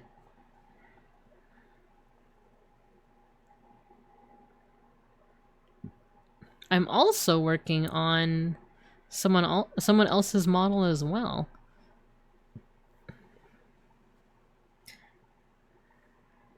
I guess I'll just say it. Or should I? I don't know if he wanted it to be a surprise. I'll keep it a secret. Sorry, I'm like tantalizing you guys. It's not necessarily a commission, but I'm also working on another model for someone else.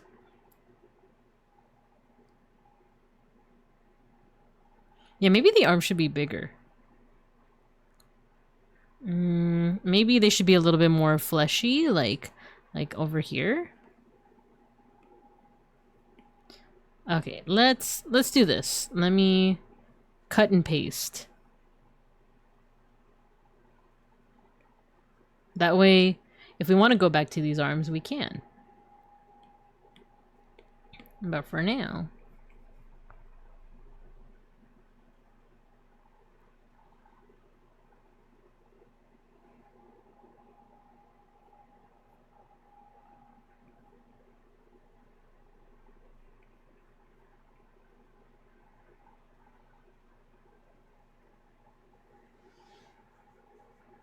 A gift model?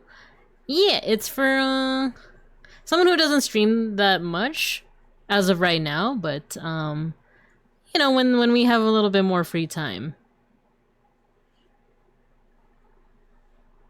they might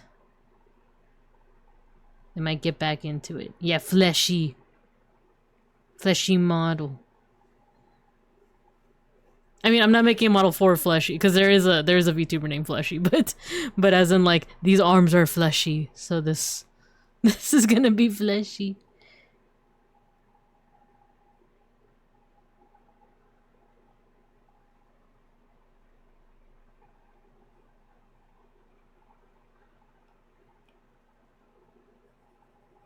I guess thicker is the word I'm looking for.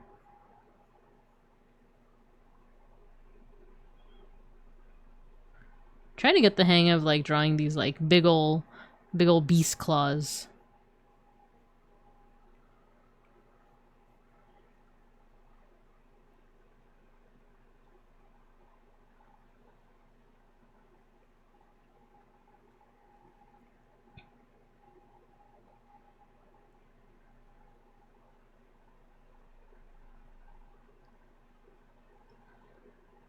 Yeah, I kind of like the arms thicker. I like them like that.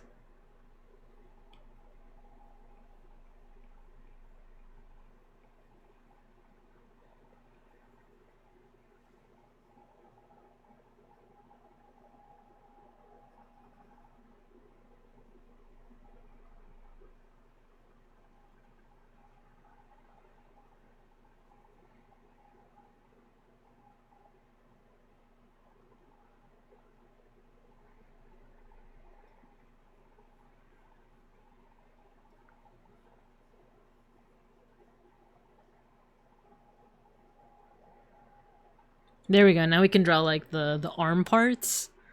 And I feel like that makes sense.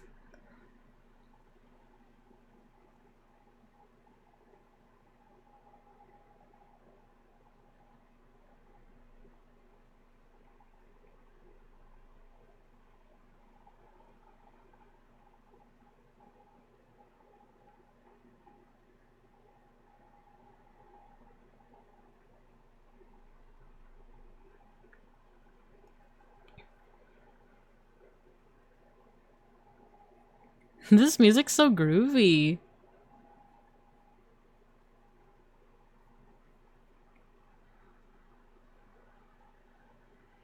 And then you have the like yin yang signs on the legs.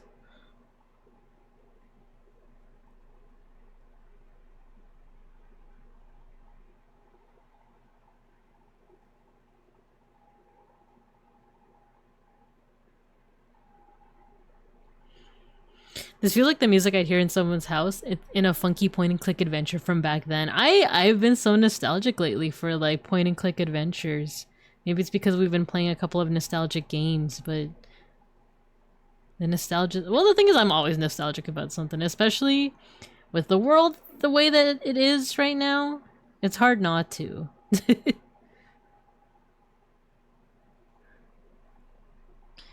And lately I've been finding myself nostalgic for like, I feel like when I was like back in the 2010s, that was when I was like, for sure nostalgia is a powerful thing.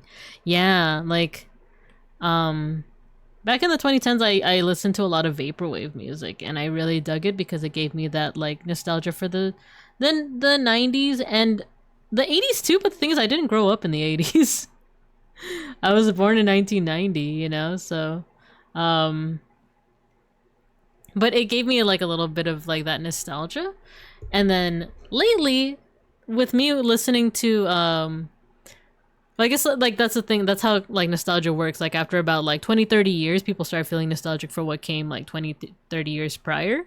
Because like in the 2010s I was nostalgic for the 80s and 90s, and now here in the 2020s people as a whole seem to be getting nostalgic for like the Y2K trends, like the Chrome, the Frutiger Arrow, the Utopian Scholastic that I've been talking so much about. So people are getting nostalgic for it, and then I'm realizing that I'm getting nostalgic not for the 80s and 90s and not for the Y2K. I'm getting nostalgic for 10 years ago when I was listening to vaporwave music. And like the thing is, like the thing with nostalgia is that you also tend to forget how much of a hard time you might have been having back then, because there are times where I reminisce to being in college and I'm like, oh, I kind of miss, you know, being like at arm's reach of like my community, like the Filipino clubs that I used to be a part of. I kind of miss that in a way. But there were like, I catch myself thinking that I'm like, wait, that time was really hard though. Like, yeah, I had a community of people with me at arm's length, but I was juggling so much. Like I was stressed out 24/7. Like I was juggling the Filipino club, work, my studies while doing my master's degree. I was in another Filipino org for the community. I was in like a political org. I was also like, you know, hardly had any time for my family, hardly had any time to hang out with Beans. So like I was juggling so much, and I actually have so much more free time now. And I actually don't have as much stress now. Like, yes, I do have stressful days, like either due to work or just like family things and stuff like that. But like right now, like things are relatively peaceful, at least for me. Politically, with the state of the world, no, like things are like 100% not peaceful. But like a part of me, like I forgot where I read this, but like we gotta realize that like in 10, 20, 30 years time we might be nostalgic for this time right now, which is wild to think about once again with the world the way that it is, right? But it's crazy to think about it that way. But let me see what you guys are saying. Is it weird I kind of forgot most of my childhood, so I don't really have that much nostalgia? I don't think that's weird at all, because sometimes it's not necessarily tied to... That's the weird thing with like nostalgia, especially if it's triggered by like music as opposed to scent or anything like that, is that you might be nostalgic for the feeling, but not necessarily like the memories themselves. Like I'm not necessarily like nostalgic for like being a toddler and like peeing my pants. But just the feeling. I don't know, something about the vibe. Sometimes I feel nostalgia for. Like now that Fruitiger Arrow and like 2000 stuff is getting nostalgic, a part of me like misses when I had Windows XP on my computer. I had like a box computer. I lived with my parents. Had the box computer with Windows XP. I would just be on LiveJournal making icons and talking to people on like MSN Live. Like I was kind of nostalgic for that, but more so like the vibe of like MSN, you know? It closed a long time ago, but 23 to 24 years ago, I'd frequent a restaurant that was in a casino and would always get the same mashed potatoes gravy dish off the kids' menu. The taste is 100% memorized, but I've always wanted to go back with my adult brain and explore the menu. Yeah, like, especially for something that's like 100% memorized. Like, I actually still remember my very first phone number, like, because I live with my grandma and my step-grandpa, and the answering machine always had his voice saying the number. And obviously I'm not going to say the number right now, but he always had like a strange way of saying the phone number that is like stuck in my head. And because my step-grandpa also passed away a couple years back, it's like extra nostalgic because like that's like the remnant that I have of his voice, you know? It's weird, you can be nostalgic for something you didn't have growing up. I didn't hear the Japanese OP to Digimon until I was an adult, and yet I feel the nostalgia off of it. Folk, me too! Actually, like 100% me too. Because I also didn't grow up with Butterfly, but when I hear it, I get nostalgic as well. Same. The music is the same even if the JP dub is different, right? No, actually, the Japanese music is different. Right down to like the movie themes, right down to like the opening, like all of it is like very different. Funny thing about YouTube with me is bringing back a lot of songs I listen to and anime openings which make me want to revisit the series. Yeah, every so often, one of my favorite shows, not even growing up, but like, it was more so when I was an adult already, but have you guys heard of the series Blood Plus? It was showing on, I think, Adult Swim for a while. It's a vampire anime, and you guys know that I do like my like supernatural gothic edgy stuff, right?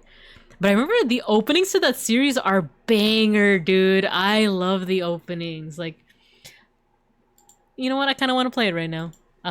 If Spotify has the playlist. The openings and endings were so good. It was called Blood Plus. Blood Plus openings and endings. Is this in order? I don't think it's in order because I think this is like the third opening. It's so good. I'm nostalgic for tech that I've never experienced. That's fair too.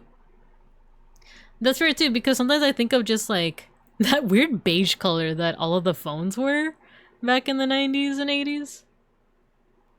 Dun, dun. I don't even know the lyrics to this one. Oh, and the lyrics are in Japanese. Or like they're in hiragana. So I can't sing along.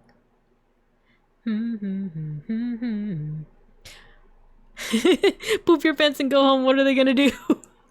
I recently bought a vintage computer from 1981, loaded with a program from a cassette tape. Yo, nice. I miss cassette tapes too. It's funny because, like I said, I was into vaporwave music 10 years ago, and because it's all about like 80s, 90s nostalgia, the artists would sell their music on cassette tapes, and I actually owned, I think, one or two. I actually don't know where I have it though. I feel nostalgic for COVID times sometimes, and then I think about it for 2 seconds, and I'm like, that ish sucked. What do you mean?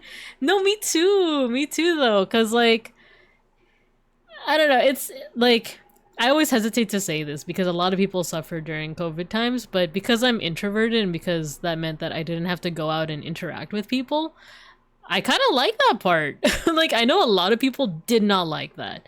And, but I think that's fair because I live with my significant other and my parents, like by that point, I already like didn't live with them. So I think it was worse if you either lived alone or if you just lived with your family, even if you had a good relationship with them, but even worse if you didn't, right? So I was chilling. I was privileged in that way. I am privileged in that way. But like because of that, a part of me is like, like those times were like kind of chill in that way because I didn't have to go out to the office, I didn't have to go out and see people, you know. I got to work from home 100% and didn't have to go outside. Was it rad for me? That's exactly what Matthew said. Exactly. But at the same time, like I say, I hesitate because I realize it comes from like a place of privilege in a way where like I was able to work from home. I know lots of people who weren't able to do that, or they got furloughed, or like they lived alone and they were like really lonely and stuff like that, you know? It's funny with some anime too, since I really like Hiroyuki Sawano, but looking back at the animes his songs were on, I'm like, dang, this anime feels mid. Because that tape says data storage is weird to me. That does feel weird, yeah. I'm so used to it just being music. Binko with the big 80s phone would be peak. People who had a Nest and an F-Betty and got a nice life vacation had it sweet. It gave us remote work being commonplace, so that's something. That too, I kind of appreciate that. The only thing is, companies, like the organization that I work for, trying to go back on it. It's like, we had a good thing going, y'all. But of course, they gotta pay the bills for, like, their office spaces, so we can't be working from home forever. Because the thing is, like, it was very convenient to work from home, because, like, I was actually, like, really... I am actually really productive at home. But in some ways it is like there is a little bit more productivity in with working in the office too, because especially if you're someone like me that has a lot of like social anxiety, sometimes I hesitate to like ask people something, whereas like when I'm in the office I could just go over to their cubicle and just be like, hey, what about this blah blah blah blah blah. Whereas like if I'm home, I might like hesitate, like, oh, do I need to text them this? Am I bothering them by texting them this, by messaging them this? But instead in the office, I just ask them. I just peek my head over the cubicle and ask. Same for FAANG, people who fled to non-lockdown states, bought a house, guaranteed salary, spent all day with their family, homeschooling, stocks exploding. Dream life for them, man. This song too. I never got to do any remote work, but Seishin's work made her go into the office twice a week now, despite the fact that there's literally no reason to be there because nobody from her department is there at the same time. Yeah, like when I go to the office, they made it mandatory for like my my like section to come to the office at least twice a week. But we don't really need to be there. And then I see the other departments are never there. There kind of is like low-key a waste of office space.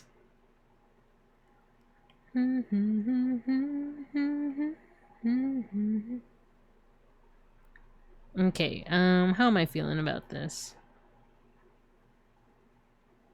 Should be a little bit of that.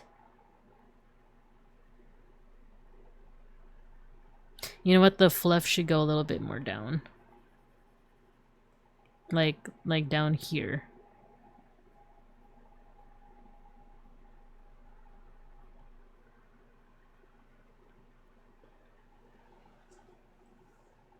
This looks so wacky. This looks more like Sanglupmon than Renamon. But I think that's fine. I mean, when I'm thinking of bugging my online ooms with random social messages. Yeah, it's like one of those things where it's like, this would be better if I could just like tap them, like, you know, if we were just neighbors and I could just knock on your door, right? Because I do get that kind of anxiety of like, should I be messaging this person? Like, this feels like as I type something out, it feels like a dumb question, you know?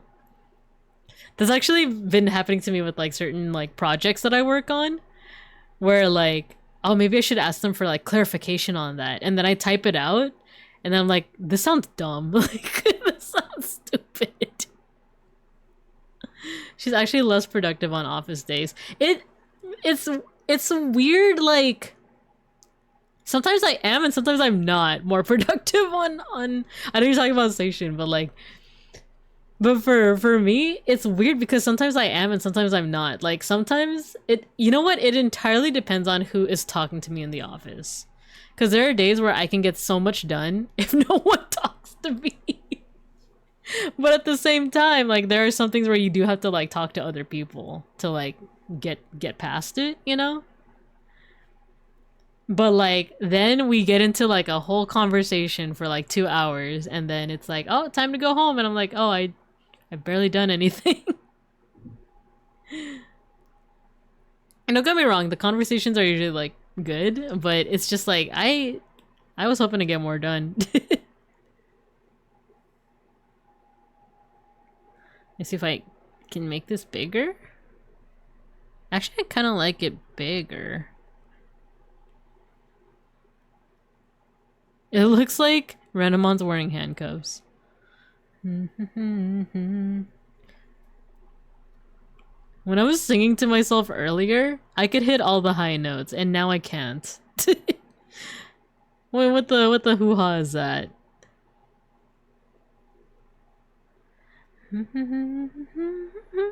See, I can't hit the high notes. Barely done anything. Yes, exactly. I've barely done anything.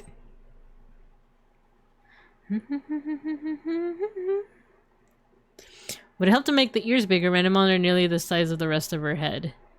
True, because if it's small like this, it reminds me of Sangloopmon. Let's make him a little bit bigger. And also, like, the thing is, I'm drawing the ears close to, like, this style, but maybe Renamons are very, like, just angular. Kind of like this, you know? Not angular, but they're more straight. So maybe it would help to do that as well.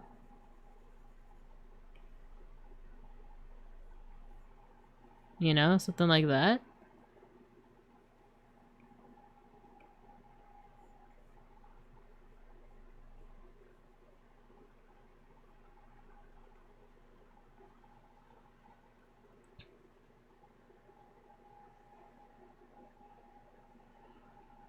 I almost forgot, going back to nostalgia, I went with a friend to a game shop and saw an old game that I never finished called 3D Dot Game Heroes. I want to buy it, but I need a PS3 since it was exclusive. Ah, I see. That too, like, I saw a, oh my god, what was their name? There's a pretty cool Digimon VTuber out there that isn't a Digimon. They are very specifically the Digibug from Digimon World 2. But why am I blanking on their name? Why am I blanking on their name? Like, I literally follow them too. Let me see if I can... Let me go down my, like, following list and see if I can find them. Oh my god, what was their name? What was their name? They're playing a game called Dark Cloud, which, like, I haven't played that in forever, but I used to remember it so fondly.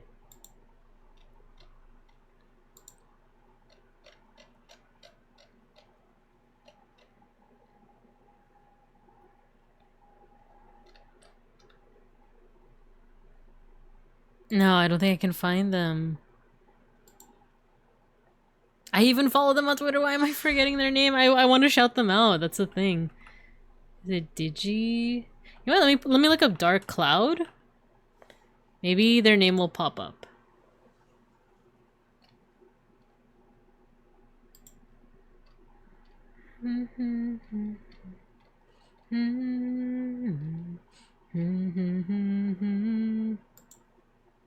Is it Digibug?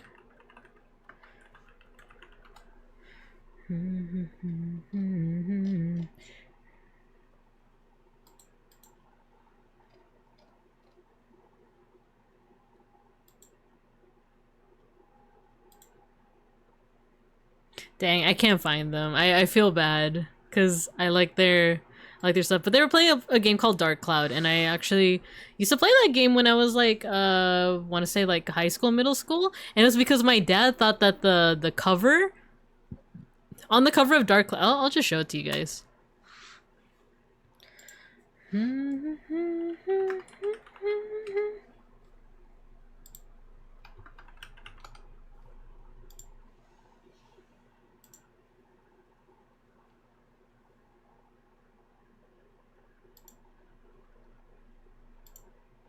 This is the cover of Dark Cloud, and my dad saw the main character and thought it was Link. So he thought it was a Legend of Zelda game. So we bought it, and then within seconds, this is actually like what the like character looks like this. So like the hat is actually completely different. The outfit is completely different, but for whatever reason, like I guess like I can kind of see it. Like if you see just this, if you just see like, you know, the hair kind of resembles it. But I ended up playing it for a while and I actually really enjoyed it. I would be down to play it again, but I do remember that it was really grindy. Like I don't remember how many levels each dungeon. Like a part of me wants to say like the first dungeon was like 100 floors or something like that. And it was like super grindy. And I remember completing the first dungeon thinking that I had like completed the game because I spent that long. And I was like, nope, there's actually like 5 other areas that you need to like explore.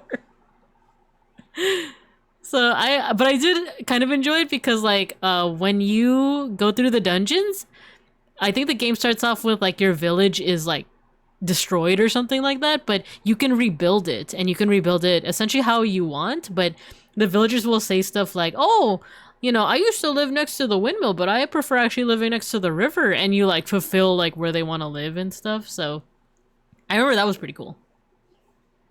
Let me see what you guys are saying. 3D Dot Game Heroes is so good. It's also not working on emulation. Current emulators crashed during the opening area. Oh man. Dang. I remember seeing game reviews for Dark Cloud in Game Informer magazine. Now that's nostalgic. IDK, but I kind of want to watch a video since I still have too many games backlogged. Unfortunately, it's one of those game-specific problems, but the game is so obscure that no one cares enough to fix it. No! It does seem fun though, since you're able to edit the character and attacks. Never played Dark Cloud 1, but Dark Cloud 2 is top 10 for me. I hear that too! I've heard other people say that. Like, it seems really fun. Like, the aesthetics kind of remind me of FF19 in a way too.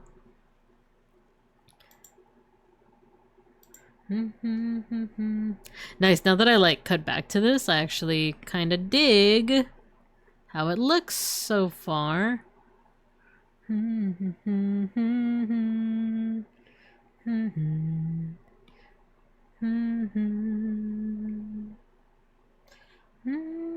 it season calls me because I always feel you in me.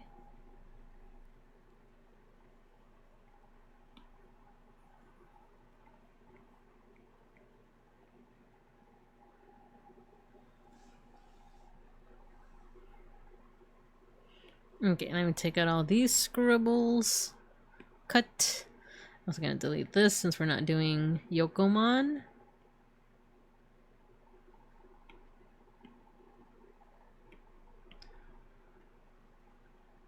And we could take out this arm, and then I can rename this to Sketch.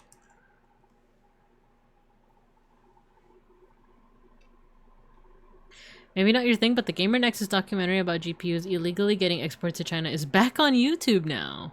I feel like, is that one that you've told me about before? Because it sounds familiar. So we kind of have the sketch done. I think there's other things that we could do to improve it. This really feels like Sangloopmon. It's pretty neat that some guy just went and figured out their whole thing. That's crazy.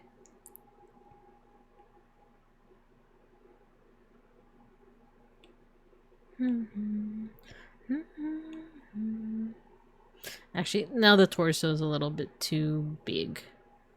So maybe, what if I make it a little bit smaller? There we go. I kind of like that. I think the song has like English. Yeah, it does.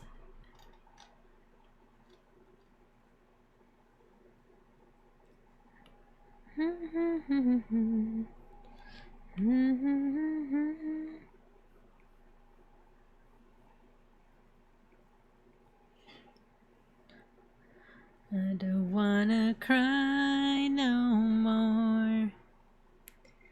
I don't wanna cry, cry, cry.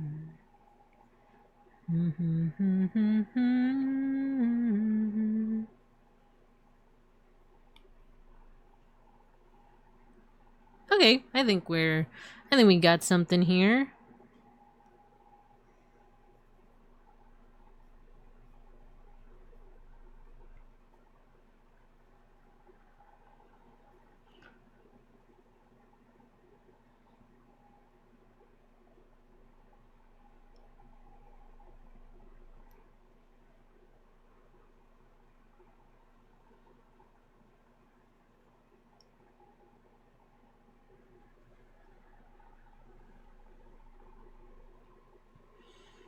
And I'm like, should I flatten the face? Even though it's like, it's meant to be a fox.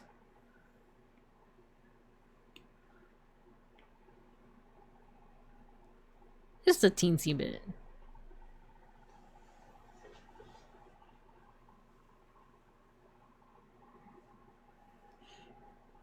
Now let's get to the fun part. Well, all of it is the fun part, but I want to do some lining.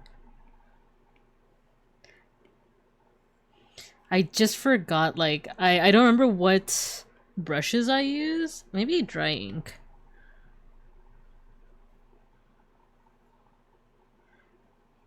It's kind of, let me look at the, yeah, I think dry ink is what I'm looking for. Oh no, why it's not as opaque now? What happened?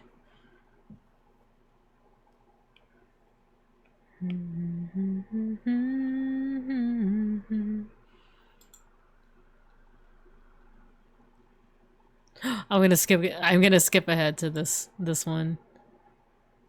I think this is the first opening.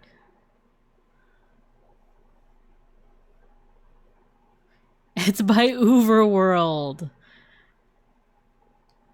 Who remembers Overworld? Uvujaver. Maybe it was Pandani that I used. Oh no, that's more of like a watercolor one. Inca? I think it was Inca. It's like a brush named after me. Inca.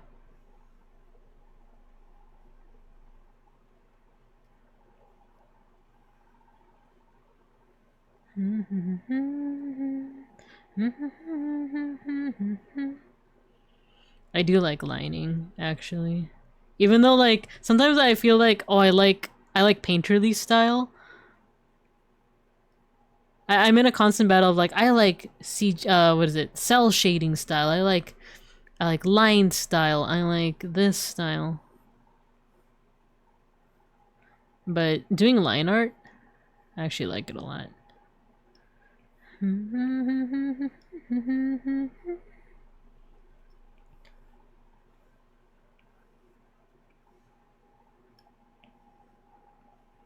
Oh my god, you know what used this song? You know what video used this song? Someone did a SpongeBob anime opening and they used this song. And I remember being like, why is this going so hard? Cause I knew the song first as like, oh, one of the openings of Blood Plus.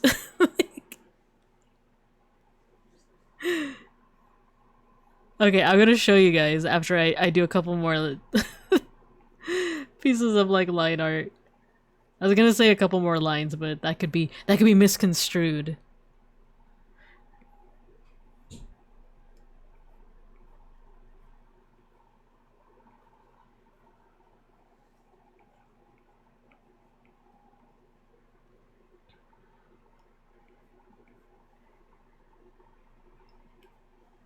Oh, we have an ad break coming up. Okay.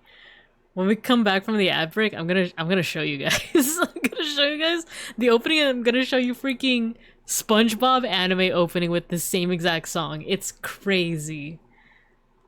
At least I hope I hope that video's still up.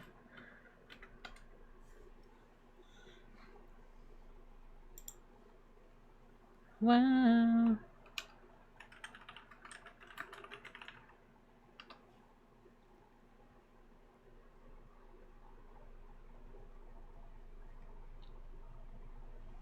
SpongeBob anime. Hello, May Shark. Hello. Welcome, welcome. Yeah, we were talking about. I like the song a lot. I like the opening because this isn't a Blood Plus the anime, but someone also used it for a fan made SpongeBob anime opening, and it's so because it goes completely against like the vibe of SpongeBob, and I think that's what makes it so funny. Mr. Pancakes looking extra. You got your sticker. Alright, I think recess is gonna start soon. I'll get those videos ready for you.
Okay, I did not mute that entire time. I didn't even realize it.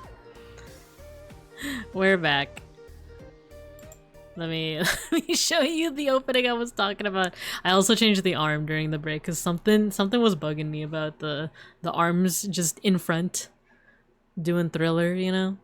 So let me show you my browser. The first thing I'm gonna show. So this is the opening to Blood Plus. This is the third one.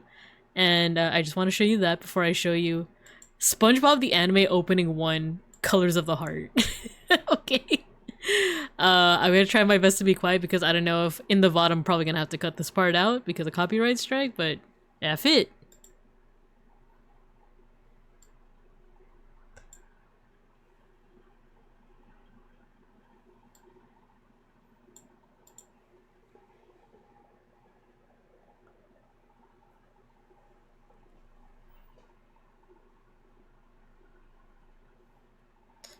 Man, this opening's so artsy.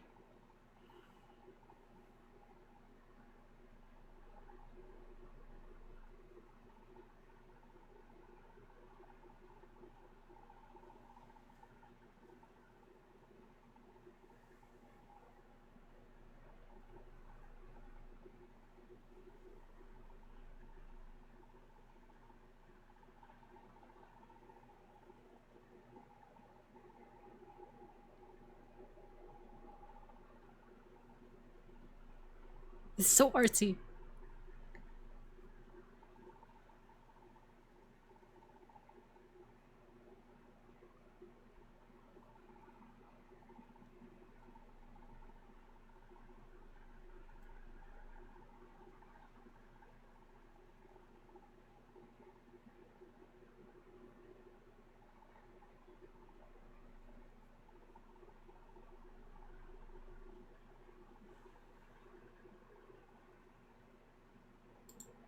So very, very artsy, very edgy, right? Like what's happening and all the blood on her, right?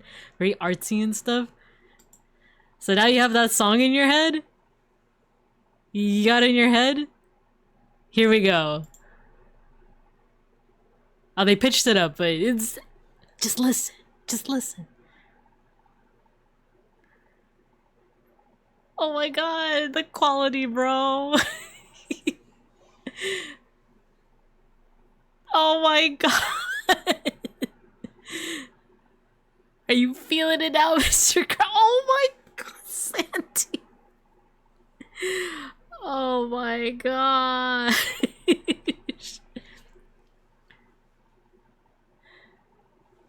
This is so anime. This is so... Look at Ethan, that's the same running animation from Blood Plus.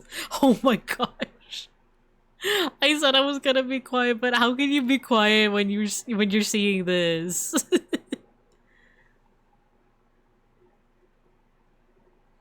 Oh no. What was that? I wonder where this, like, fight animation's from. Oh my god, dude. Patrick. No.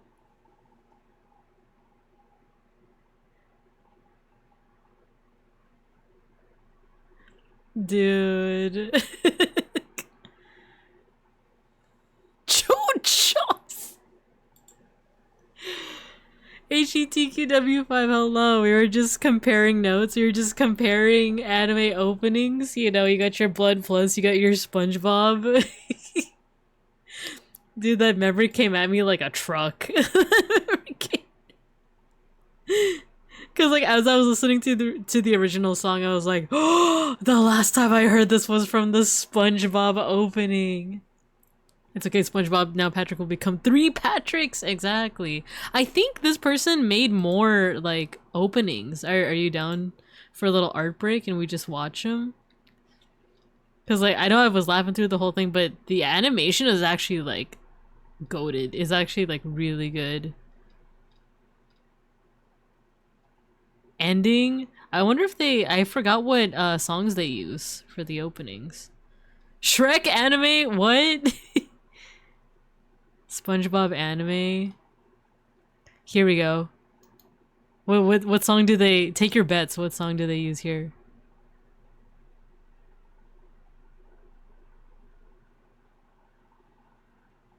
Amazing. Do I know this song? Try a big order OP. Can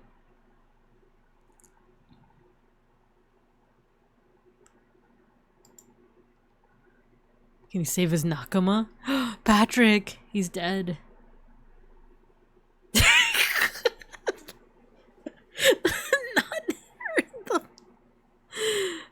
I know that's her like outfit when she's like on the surface, but it's like it's crazy seeing it like anime-fied. My first taste of the song is an English cover. Oh, a Soul Eater. I never watched Soul Eater. Crazy. Oh, Paper Moon.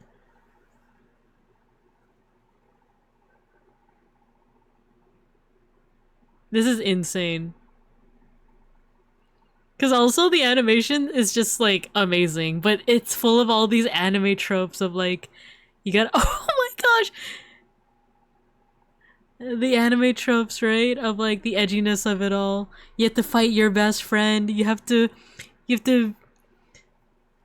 inject yourself with the whatever the frick that makes his eyes go red. With all the memories. Crazy. My first taste of the song is an English cover. Paper Moon by Richard E.B. You should check it out sometime. I'd be down. But there's a third opening. I want to check out the third opening. Where is it? Shrek vs. Knights. SpongeBob opening 3. Let's see it.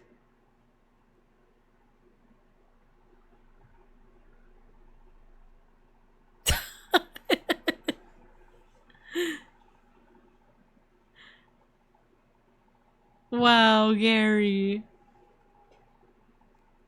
This is even funnier considering that I didn't grow up watching SpongeBob. So it's like, man, maybe SpongeBob really is this crazy, you know? This is the first time I've seen OP3 from this dude. I also want to see the ending. I want to see what song they use for that. Oh no! SpongeBob has a dark side.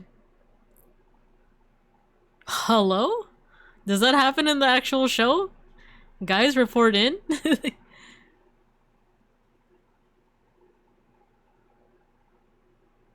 It's symbolic, you guys. It's symbolic. The wall, it's symbolic. Wow. All the, I'm assuming, villains.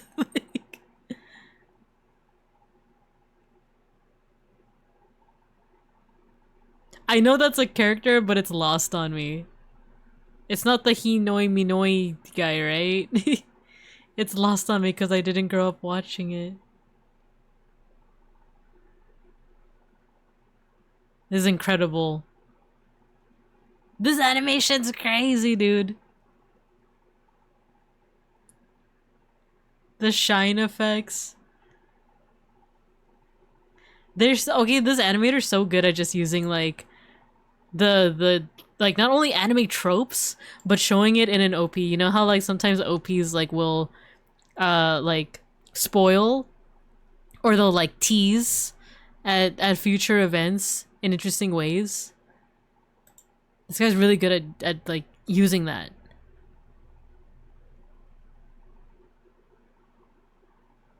And of course the ED theme. The ending theme has to be a bit more somber, right?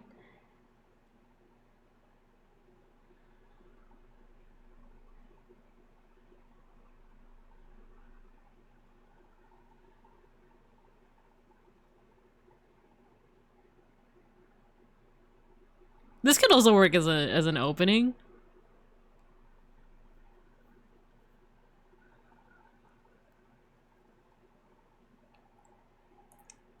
And even the different anime styles, like you can see some things in the miniature fight scenes that you might see in more popular anime, like JJK or Boruto movie with all the cracks in the ground. Yes, exactly. Cause like, I don't know, this is so good because you could tell that this Narmak person has like a good knowledge of like just how anime openings work. Like how a lot of earlier JoJo openings assume people would read the manga 1,000 years ago and just put huge spoilers in there. Yeah, for real. But it's also stuff that like... No, actually, I was gonna say like... Let me wait for this to finish. Oh, there's more. I'm gonna talk a little bit more about JoJo spoilers. Oh, I guess that... What's all this extra? Oh, it's the patrons, I see. Nice.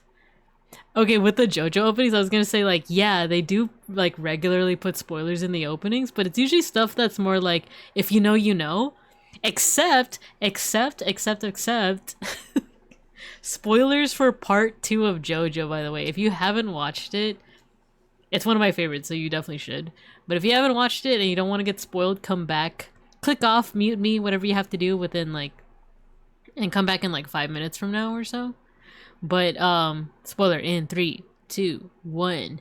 In the second opening, in the opening for the second, series for JoJo, not Phantom Blood, Battle Tendency, there's a part in the opening where JoJo, like, takes, what is it, Caesar's headband and puts it on himself, and that is, like, a dead giveaway, right? Like, is that not, like, a dead giveaway of what's gonna happen, of, like, Caesar's death? Because I did not read the manga for JoJo before watching the first 2 series, and then afterwards I would read the manga. I started with part 3. But even like watching that completely blind, it's like, oh, Caesar's gonna die. Caesar's like 100% gonna die, and like the like headband is gonna be used by Joseph, you know? With JoJo, you could spoil it, it still won't make sense. Yeah, man, that one stand where, like, if you step on that girl's shadow, and then, like, she steals a memory of yours, and the only way to get it back is to, like... I saw that and immediately thought, well, I guess I shouldn't get too attached to him. Yeah, right? Like, that one was super obvious. I feel like the rest of it, though, is more of, like, it is a spoiler, but only, like, if you know, you know. Like, they kind of hint at it. They kind of just sprinkle it in there, but it's not super overt. And then part 2 happens. It's like, nope. Nopers. So, yeah, I wanted to change the arm. I wasn't quite satisfied with Renamon just having 2 arms outstretched like that, so... Let me see if I can get, like, I want a picture of, like... lion heraldry, because the way that, like, when you see like lions drawn on like shields and stuff, their arms are stretched out in a way that makes a little bit more sense, so I think I'm just gonna borrow that pose. So yeah, one arm is outstretched like this, and then another one is gonna be outstretched like that. And we'll edit as we go.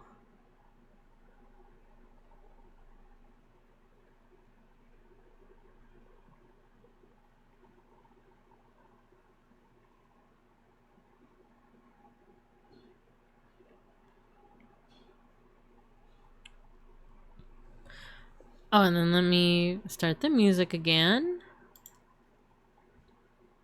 On the subject of JoJo openings, I will forever love how the opening to part 1 just gives off the air of like, holy ish, we're finally doing a proper JoJo anime, let's go! Yeah! Dude, I was so excited for Steel Ball Run because a part of me was like, oh, do you think it's gonna like harken back to that? Do you think it's gonna like do you think there's gonna be references to the first one, or do you think what we got from part 6 is like the most we're gonna get to like a harkening back of Phantom Blood, you know?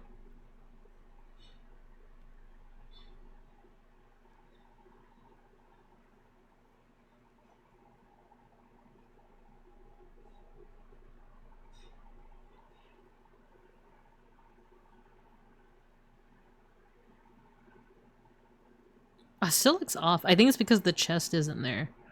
There you go.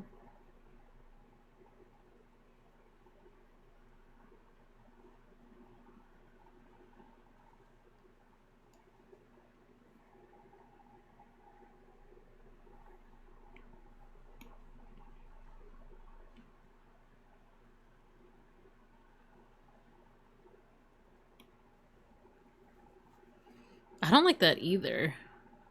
Dang.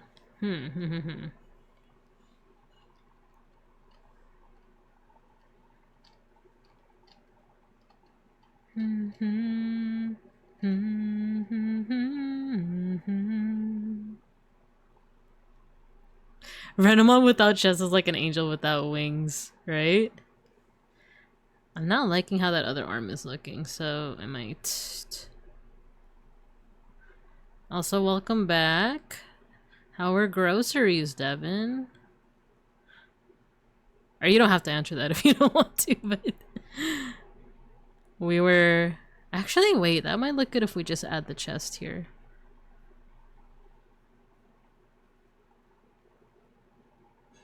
Looks kinda decent.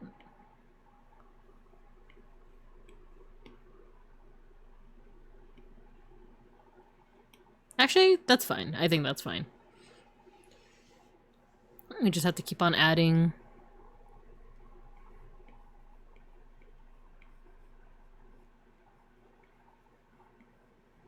Adding the little like arm thingies here. Expensive? Yeah, oh my gosh, yeah. Such is life. Such is life in the year of our Bear Lord. Alright, that looks decent actually. So let's go back to lining it. I use Inco.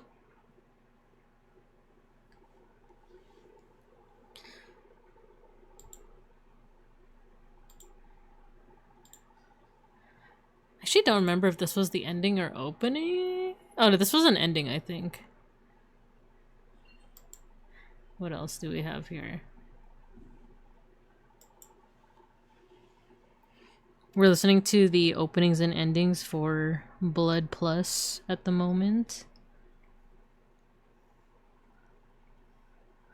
There was also around the same time on, I think, Adult Swim. Or no, it had to be on Adult Swim. This would not just be on Toonami. Wolf's Rain, I think, came out around the same time. I'm trying to remember what else, too. Because I feel like this era of, like, Adult Swim was just so banging.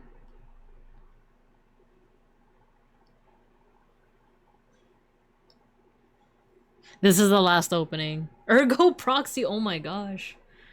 Actually, I didn't really, like, grow up watching Ergo Proxy. Was it?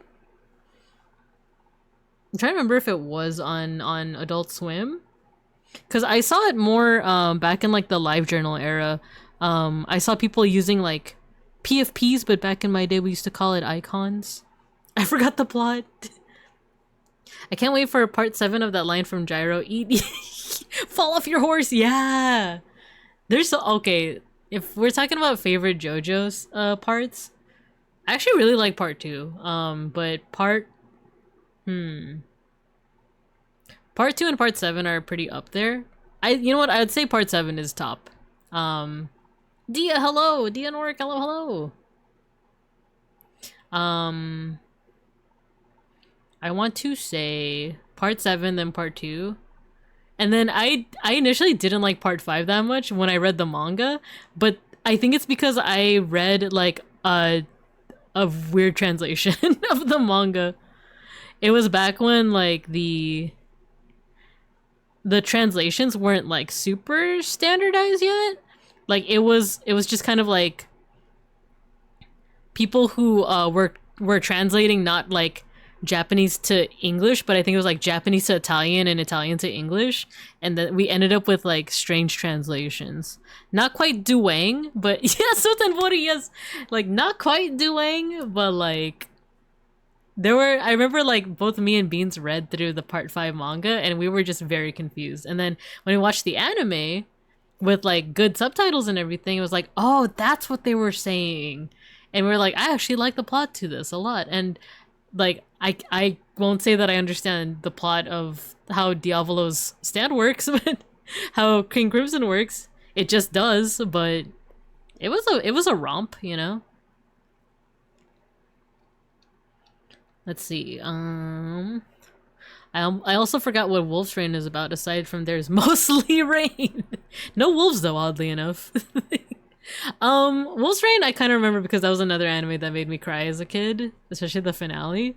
And oh my gosh, I had friends back then, because you know, as a young middle schooler, I was like all into like the edgy stuff. So were my friends, and I had a friend who was super into like wolves and vampires and stuff. and she loved Wolf's Rain. She loved it. Like if kinning were more of like a or more of a thing in our neck of the woods, then she probably would have kinned a character, if that makes sense. But I just think of that with Wolf's Rain. She really liked Wolf's Rain, and then I couldn't get over the fact that there was a character in Wolf's Rain that had the same haircut as Tai from Digimon and had the same voice actor, the same dub voice actor as Tai, and that always like blew my mind. But yeah, I kind of remember the plot was something with like there is the pink-haired girl with the red eyes is like a flower. She's some kind of flower and she needs to get to paradise, so the whole plot is the 4 wolves getting her to wherever paradise is. And the main villain was voiced by Spike Spiegel. Part 2 is my favorite. I actually really like part 2. I think it's because of Joseph Joestar. He just makes the part so fun, you know? I used to use Ergo proxy profile pictures as the metric for telling people for telling which people in my uni were pretentious. Ergo proxy I never watched, but that's the one where the main character has like eyeshadow, right? Like a big defining feature of hers is like the eyeshadow. Partway through Stone Ocean, I turned to Seishin and said, "Remember when the show was about vampires and solar-powered monks?" Dude, yeah, right? King Crimson's power is King Crimson. It just works. I keep understanding it as that one episode of Futurama where like they kept on going forward in time, right? But then I remember like people saying like that's not quite it. Like that's not quite how it works. But I'm like, then how does it work? It just does. I had friends back then. I have friends now. Wait, where's my emotes? I have friends now too. Right? You guys, Babinkums, class, you guys are my friends, right? I'm not just hallucinating you. It's still funny seeing King Crimson edits, yeah.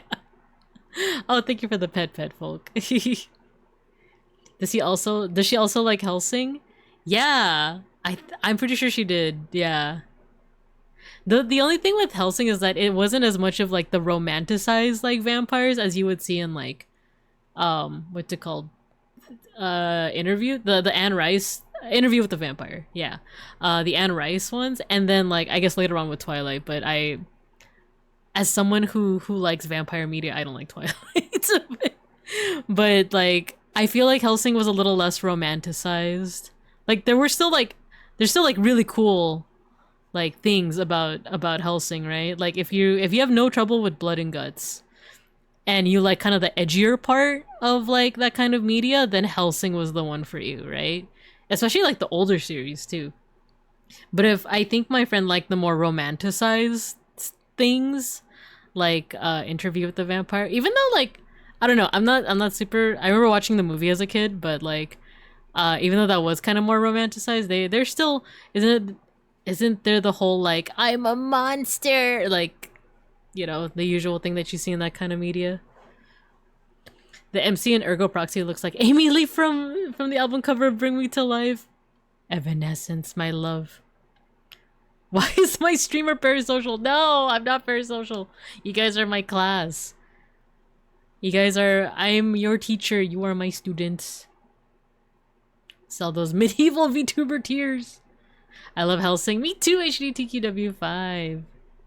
I watch Hellsing because of Police Girl. Interview with the Vampire is literally a gay love story. I kind of want to watch isn't there a new one with the guy who played Grey Worm in Game of Thrones? Okay, what's tripping me up is that I know him as a musician too, and his musician name is Raleigh Ritchie. And I really like Raleigh Ritchie. But that's not his real name. His real name is Jacob Anderson, right? Jacob something? Like, I think that's his actual name. And Raleigh Ritchie is his artist name. Yeah, Dia. I love his music, by the way. He's like one of my favorite artists. He was on Game Grumps? That's crazy. No, but yeah, he's in the new... There's like a new version of Interview with the Vampire. And it's him and like... I think he's... I have to look up the names again. He's not Lestat. He's the other guy that's not Lestat. Interview with the Louis. He's Louis, right? I blame Helsing why I like Vampire Design, right? I love it. Let's listen to Rally Richie. You guys want to listen to Rally Richie? This is a Grey Worm.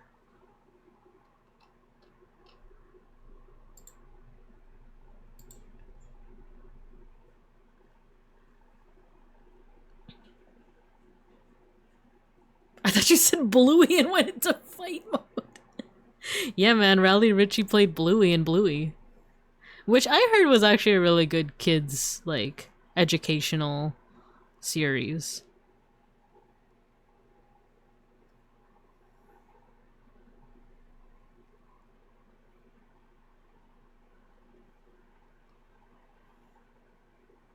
Okay, let me try to get these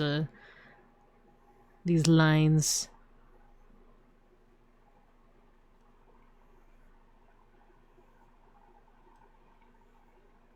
No, I made those footsies. They need to be a bit more round. There we go.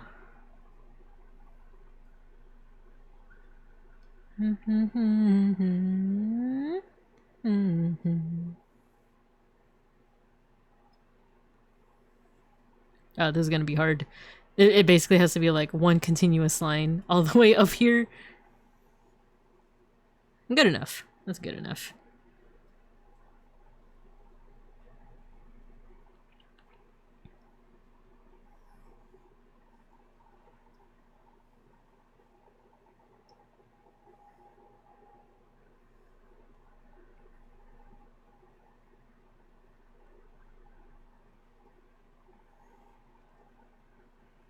Okay. Sometimes I do like doing line art, but like it can be hard. Dang it! I hate when it does that. So sometimes I'll put my like the side of my palm on the screen and it'll read it as like undo. Cause on Procreate, there's like gesture shortcuts where if you tap it with 2 fingers, it undoes it, and if you do 3 fingers, it redoes it. So when I rest my palm on it, sometimes it's like, oh, undo.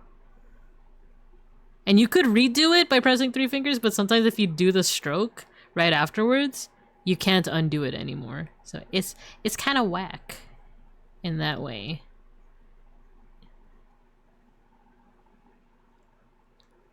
It's not designed with bear paws in mind. Exactly. Exactly.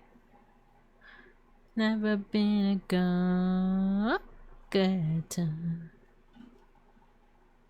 So much pressure. I think I mentioned to you guys before that I started going to the gym recently. And I'm actually excited. I'm actually excited to go to the gym. I think I also talked about my trouble with doing cardio and how like time just moves too slow for me when I do cardio. I solved the problem, you guys. I solved it. Stationary bike with anime. With subtitled anime. It literally makes the time go by so much faster. Listen to audiobook? I do that for the bus ride. I've been listening to So I'm a Spider, So What? Actually, I stopped for a while because I was playing Uma Musume. So Algorithms to Live By is a great one. I used to listen to a podcast called And the Alignment Problem. I could check those out, but I need a genre because I don't know. Sometimes I'm very picky with my audiobooks and my podcast. I used to listen to a podcast called Ologies.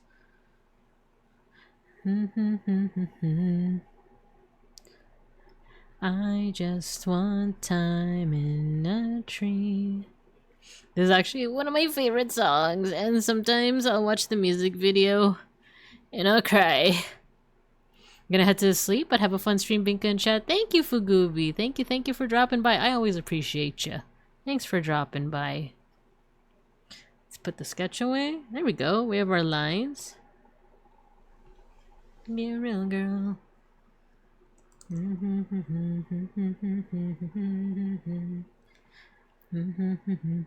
me change the background a bit. Wanna be happy. Make it a little bit more like parchment.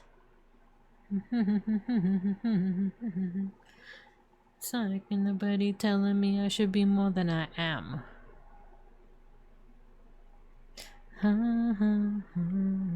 Actually, gray first, and then we'll do the parchment paper style. Just for me, somewhere that I can be free. I used to listen to a bunch of Warhammer books, but then I realized I had to focus to keep track of the story while working out.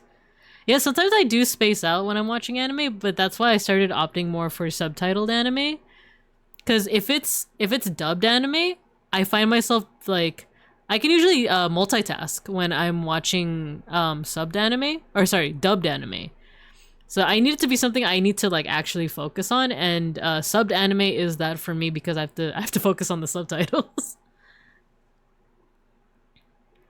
Namie is streaming? What's she streaming? Is she doing some kind of Sonic, some kind of art? Oh man. Needy, greedy. Let's be a family. Take a village to make a man of me. Is this the brush that I use? Kinda. I just want time in a tree. I need a place just for me. Somewhere that I can be free. Meet the faith and just be. You be.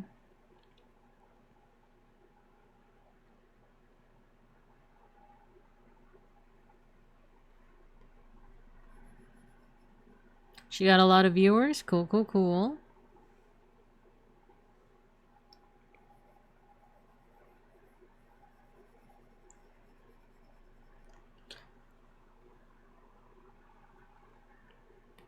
I've been listening to in terms of like what I watch while working out, the Uma Musume anime. Cause it's like I've been playing the game. I've been playing the game, so I feel like I should familiarize myself with the other IP, not IPs, but like the other things of the same IP, right? Drinking my breath. You know what would actually make this go a little bit quicker? There's another way that I like to color. It's just with the selection tool. On my own time. I don't even know if I'm on my. I don't even know if I know what's right for me. I want another tax bracket. Part of my family tree. I don't wanna move my back. In the aristocracy. One might consider this way of coloring cheating, but it's actually closer to using painter's tape. Or, oh my god, what's it called? There's like a fluid too. Where it like resists the paint and it helps you like kind of keep your paints and pigments within the line, so to speak. I need to get better about getting things together to listen to at work. I spend too much time trying to figure out something to put on while I work. I encounter that problem all the time when like either when it's time for dinner or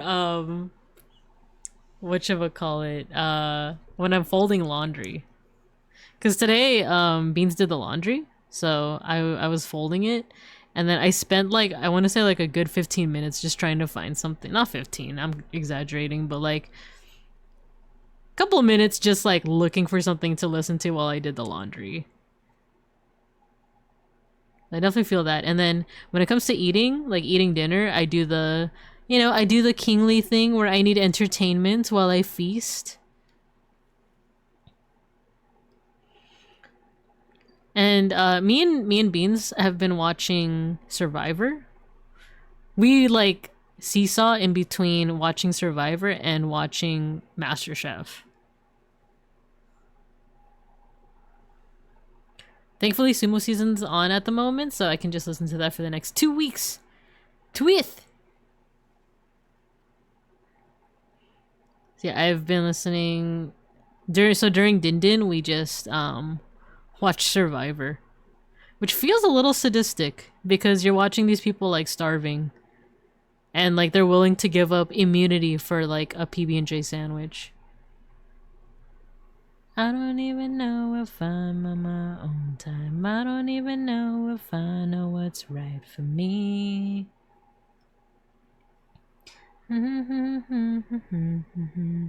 There we go. And then let me actually remove this part right here. A part of my family tree.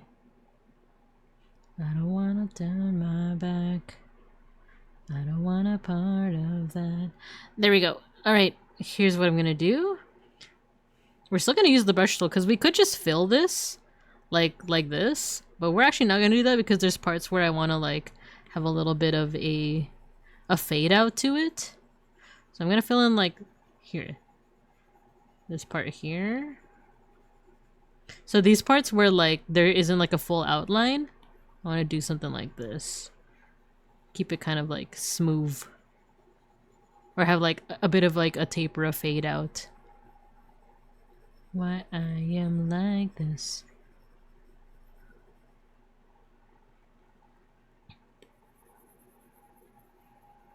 Do you ever feel stuck in the middle of your life?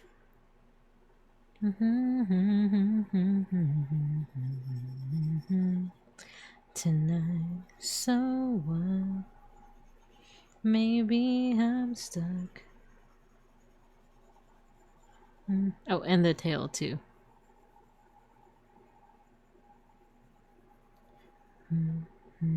Clear. There we go. That way, if you brush it like this, it also adds a little bit of texture. It's a little hard to see, but there is a little bit of a texture there. And then I could stop with the select tool. And what I'm actually going to do is something called a clipping layer. So everything is painted here. Not everything is meant to be yellow though, right? Like the fluff on her belly and her claws and stuff. So I'm actually going to put another layer. Let me put this color. And then let's say that this is for all the white parts. I'm gonna make this a clipping mask. Piss fox, no! She's not a piss fox. So what a clipping mask does is that normally, here, let me unclip it. If I do this, then you see the white is like outside of the lines, but if I clip it, it's only gonna be wherever the yellow is. You see? So the tips of her ears are white. I don't want to be here.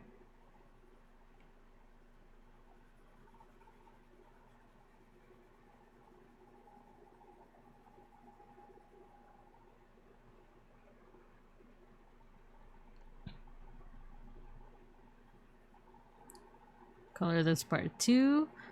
Belly. Get the fuck back. Oh no, I swore in front of the class.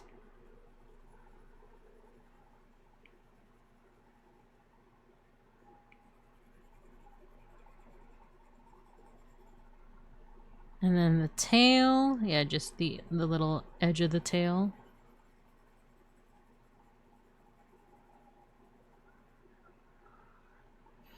And then the claws. I think all we need to do is the purple. The purple of like the arm guards, right?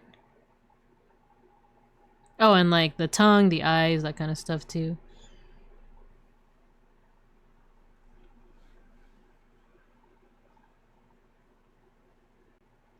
So let's do another layer. Actually, this should not be a blue-white. It should be closer to a yellow, white, so that it matches like a bit of like the parchment feel.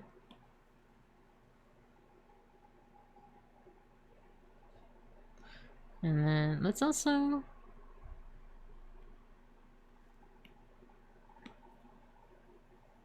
for the eye whites. And then I'm gonna do another layer for both the purple and all the like other colors. So miscellaneous colors.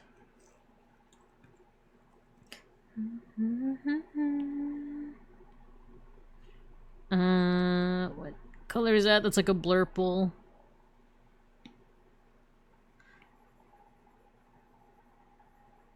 I can't pretend, that's what he says.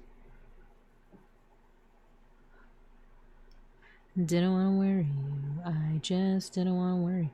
I might have to fix this shade though, because if the idea is that this is like a medieval rendition of Renamon, purple wasn't that common of a color, or it would have been just, you know, for royalty and such.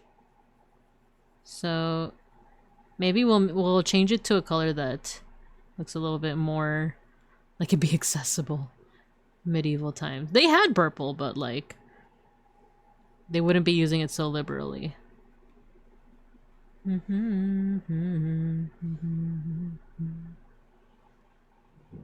then the cheek as well.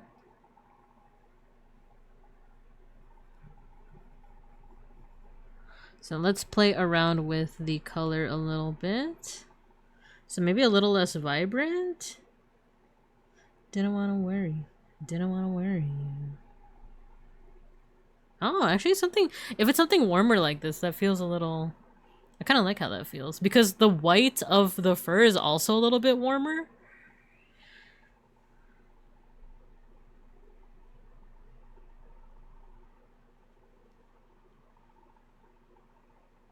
What if it's a little bit bluer? Nah.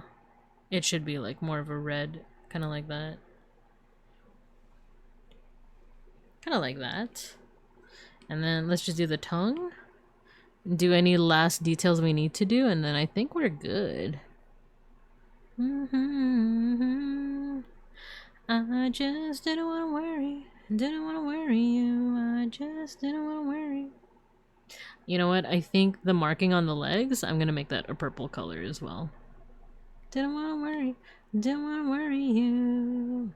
The way I do that is with another clipping mask. So this one would only affect the lines.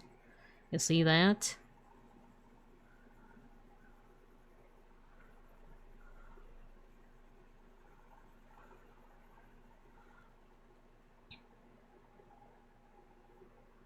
I wonder if we want to do that with like the other lines too, on like the mane, on the tail. Let me try it out. Let's do like a brown. Oh, that's an interesting effect.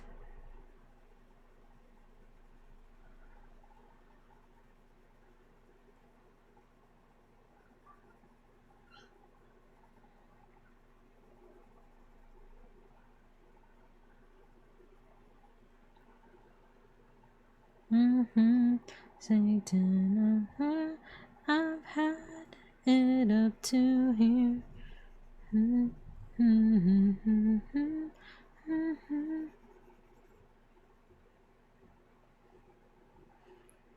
Huh, I kinda like how that looks. Let's change this to more of like a parchment color.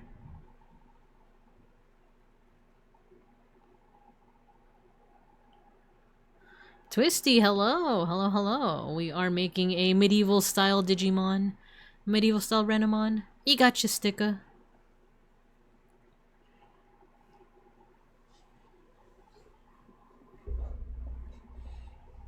I feel like I need to do just a couple more details. I'm just trying to find out where. Maybe like more detail on the claws and the nose.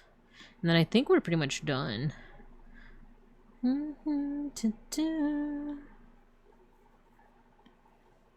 Like a little bit more. Oh, here we go.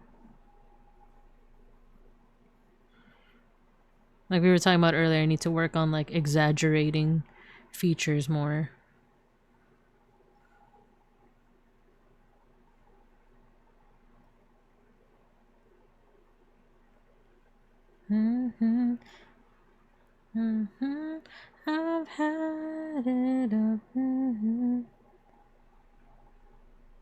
How did they do the noses here?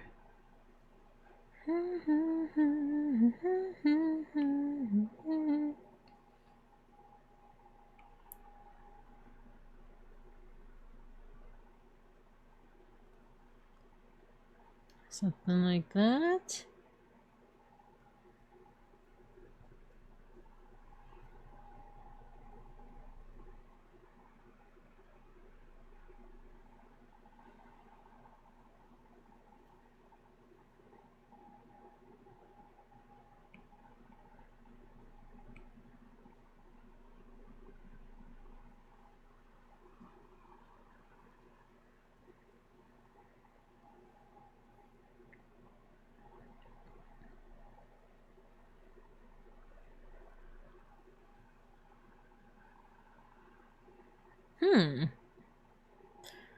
I think... Alright, last thing for realsies, because I know I keep on saying like last thing is I think I just need to thicken up some lines. I think we're done. I think we're good. It's almost 9:30 anyway, so I should be calling it soon because I gotta go to the office tomorrow. And work out.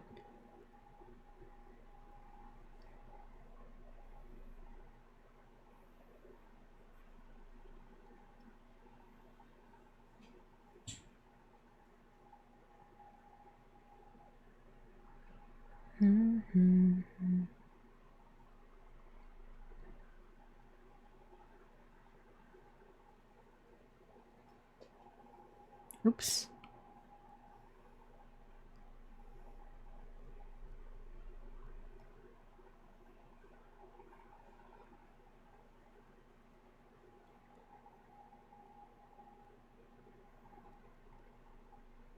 Physical activity.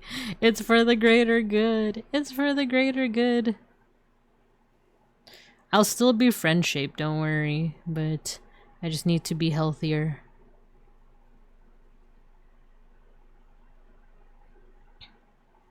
For example, like I said, I have the heel pain, so I want to work on my legs a little bit more, so that won't be as much of an issue.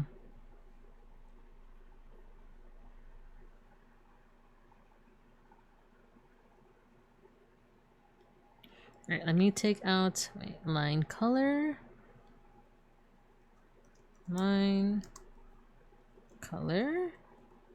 Let me erase the revs. I would also want to draw like let me put these all in the same group. I would also want to have some kind of background, but for now I think we're good to just call it here. What do you guys think? We got medieval Renamon here. There is like one thing that I could do as a background is they do like gold. Actually, if you look at the references, well, it's just parchment. Yeah, it's just parchment. Because some like animal references that I get for these medieval style like illustrations, they have some kind of background. They're in what's called a bestiary, which is a book about like different beasts, you know. They usually have a background, but sometimes it's just like gold. Sometimes they just make like a gold background and that's it, you know.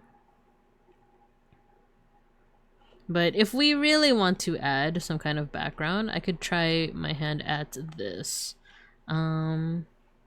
Let's get sad boy, I'm just a sad boy. I need some kind of texture. Maybe old beach. I need it to be big, like this. There we go. Just adding a little bit of like random texture here and there.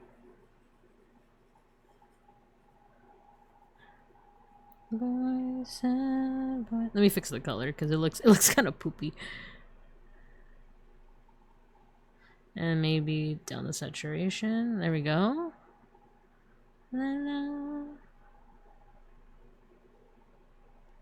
Sad boy.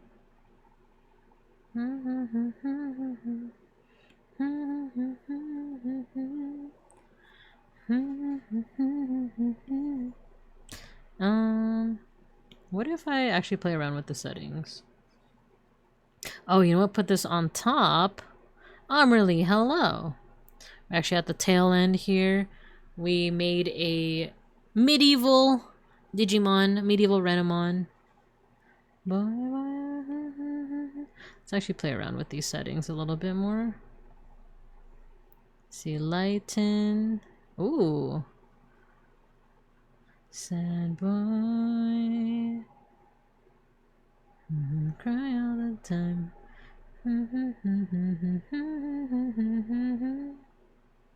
I do like linear burn.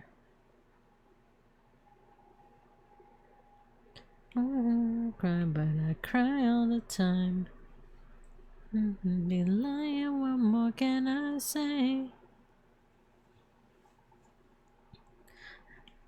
Just a sigh.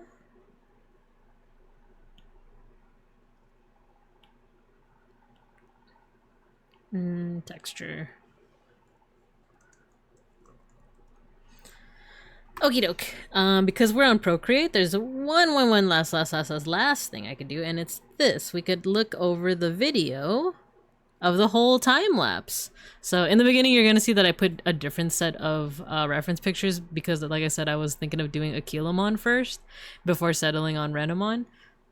But otherwise, everything that we did on screen. So let's take a look-see. There we go. See the development. I actually like how the head I started out with first, but it's okay. What you gonna do? Drawing the S.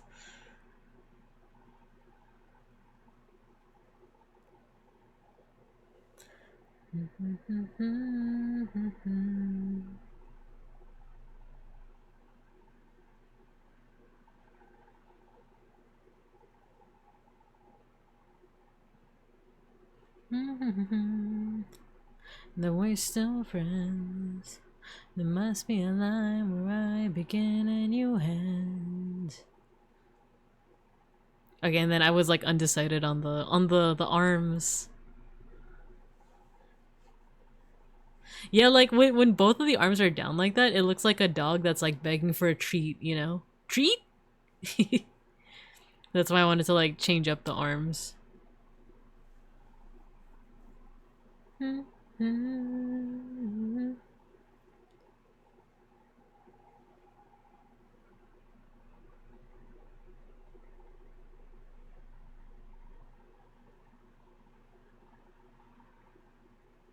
There we go. That only took an hour and a half, right? An hour and a half of like actually drawing. The rest of it was just yapping, right? So that means half of the stream was just yapping, which is totally fine, right?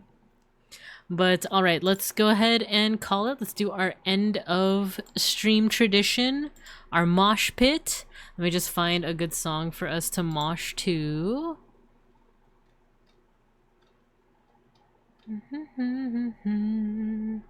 Hey!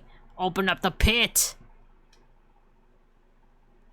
You guys down for My Chemical Romance Helena 80s remix? We were talking about nostalgia. That's 2 layers of nostalgia. It's My Chemical Romance and it's an 80s remix. What's not to love? So, alright, if we have any new students in here, we have our end of stream tradition, which is our mosh pit. All you gotta do is once you start hearing the music, just spam your favorite emotes, and I'm gonna make your little stream avatars at the bottom there fight each other. There's no correlation between how many emotes you spam and whether you win the mosh pit or not. It's RNG, and it's not rigged. Don't listen to the students that say otherwise. But with that, let's go. Totally moshable music.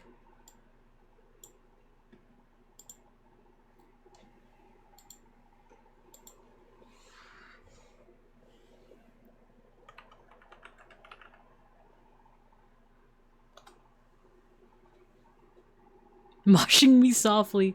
What an odd thing to bring up unprovoked. I guess it was really not be rigged. Come on.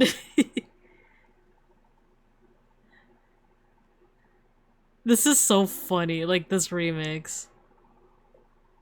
The lives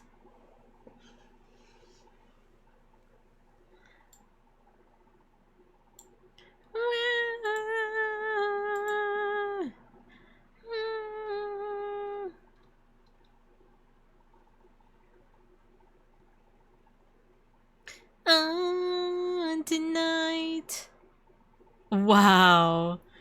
This part actually sounds pretty good. So long and good night. There's so much yearning. The song has so much more yearning now.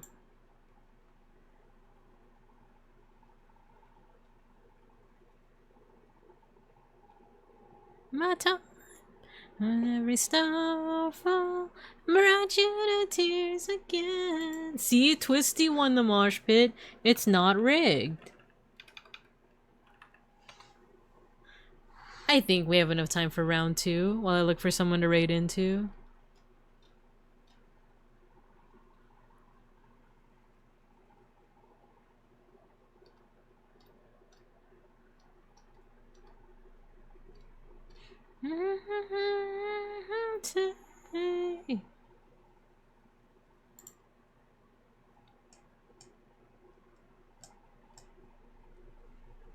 Alright, I have someone that we could raid into.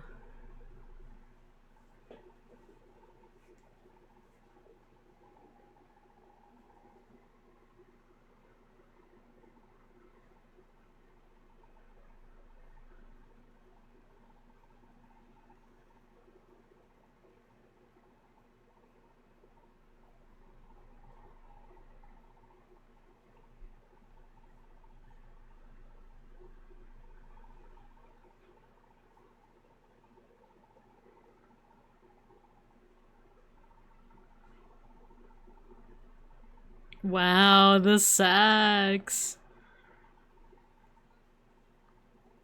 Whoa. Uh-oh. I won because of RNG. That's right. I won because of RNG. It wasn't rigged. It was... Don't get any ideas. Oh, look at that. We have enough time for a round 3. Isn't that crazy how that works out? Isn't that crazy?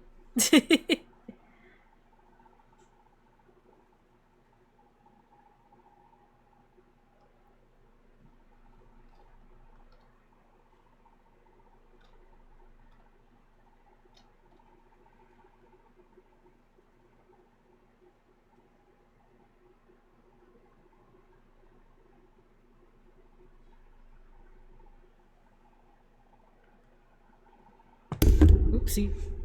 I accidentally hit the mic.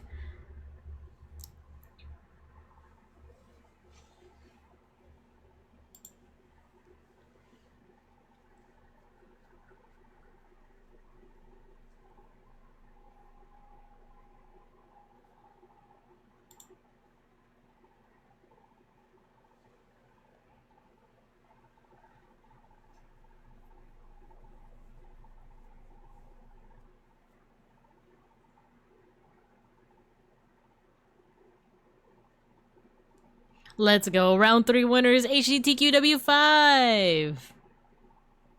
See? Not rigged.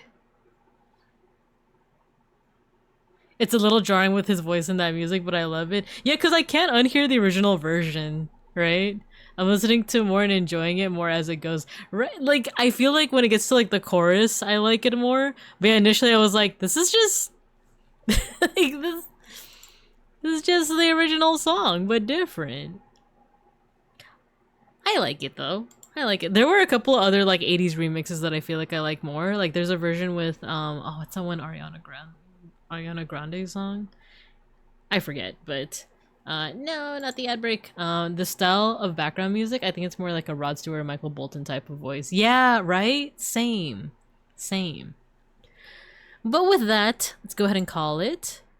Oh wait, no, wrong intro, wrong outro. This is the outro. This is the outro. We need the medieval outro. We're gonna go ahead and raid into Yuki ENVT. She is a fellow Randonite streamer. They are currently playing Pokemon Unite. They're cool. I've participated in a lot of VTuber projects with them, and they're great. So say hello to them for me. We're gonna go ahead and start the raid. I'll see you guys on Friday. We have a collab, by the way, with Gadrian. I'm gonna teach him how to play Digimon TCG. It's gonna be a fun time.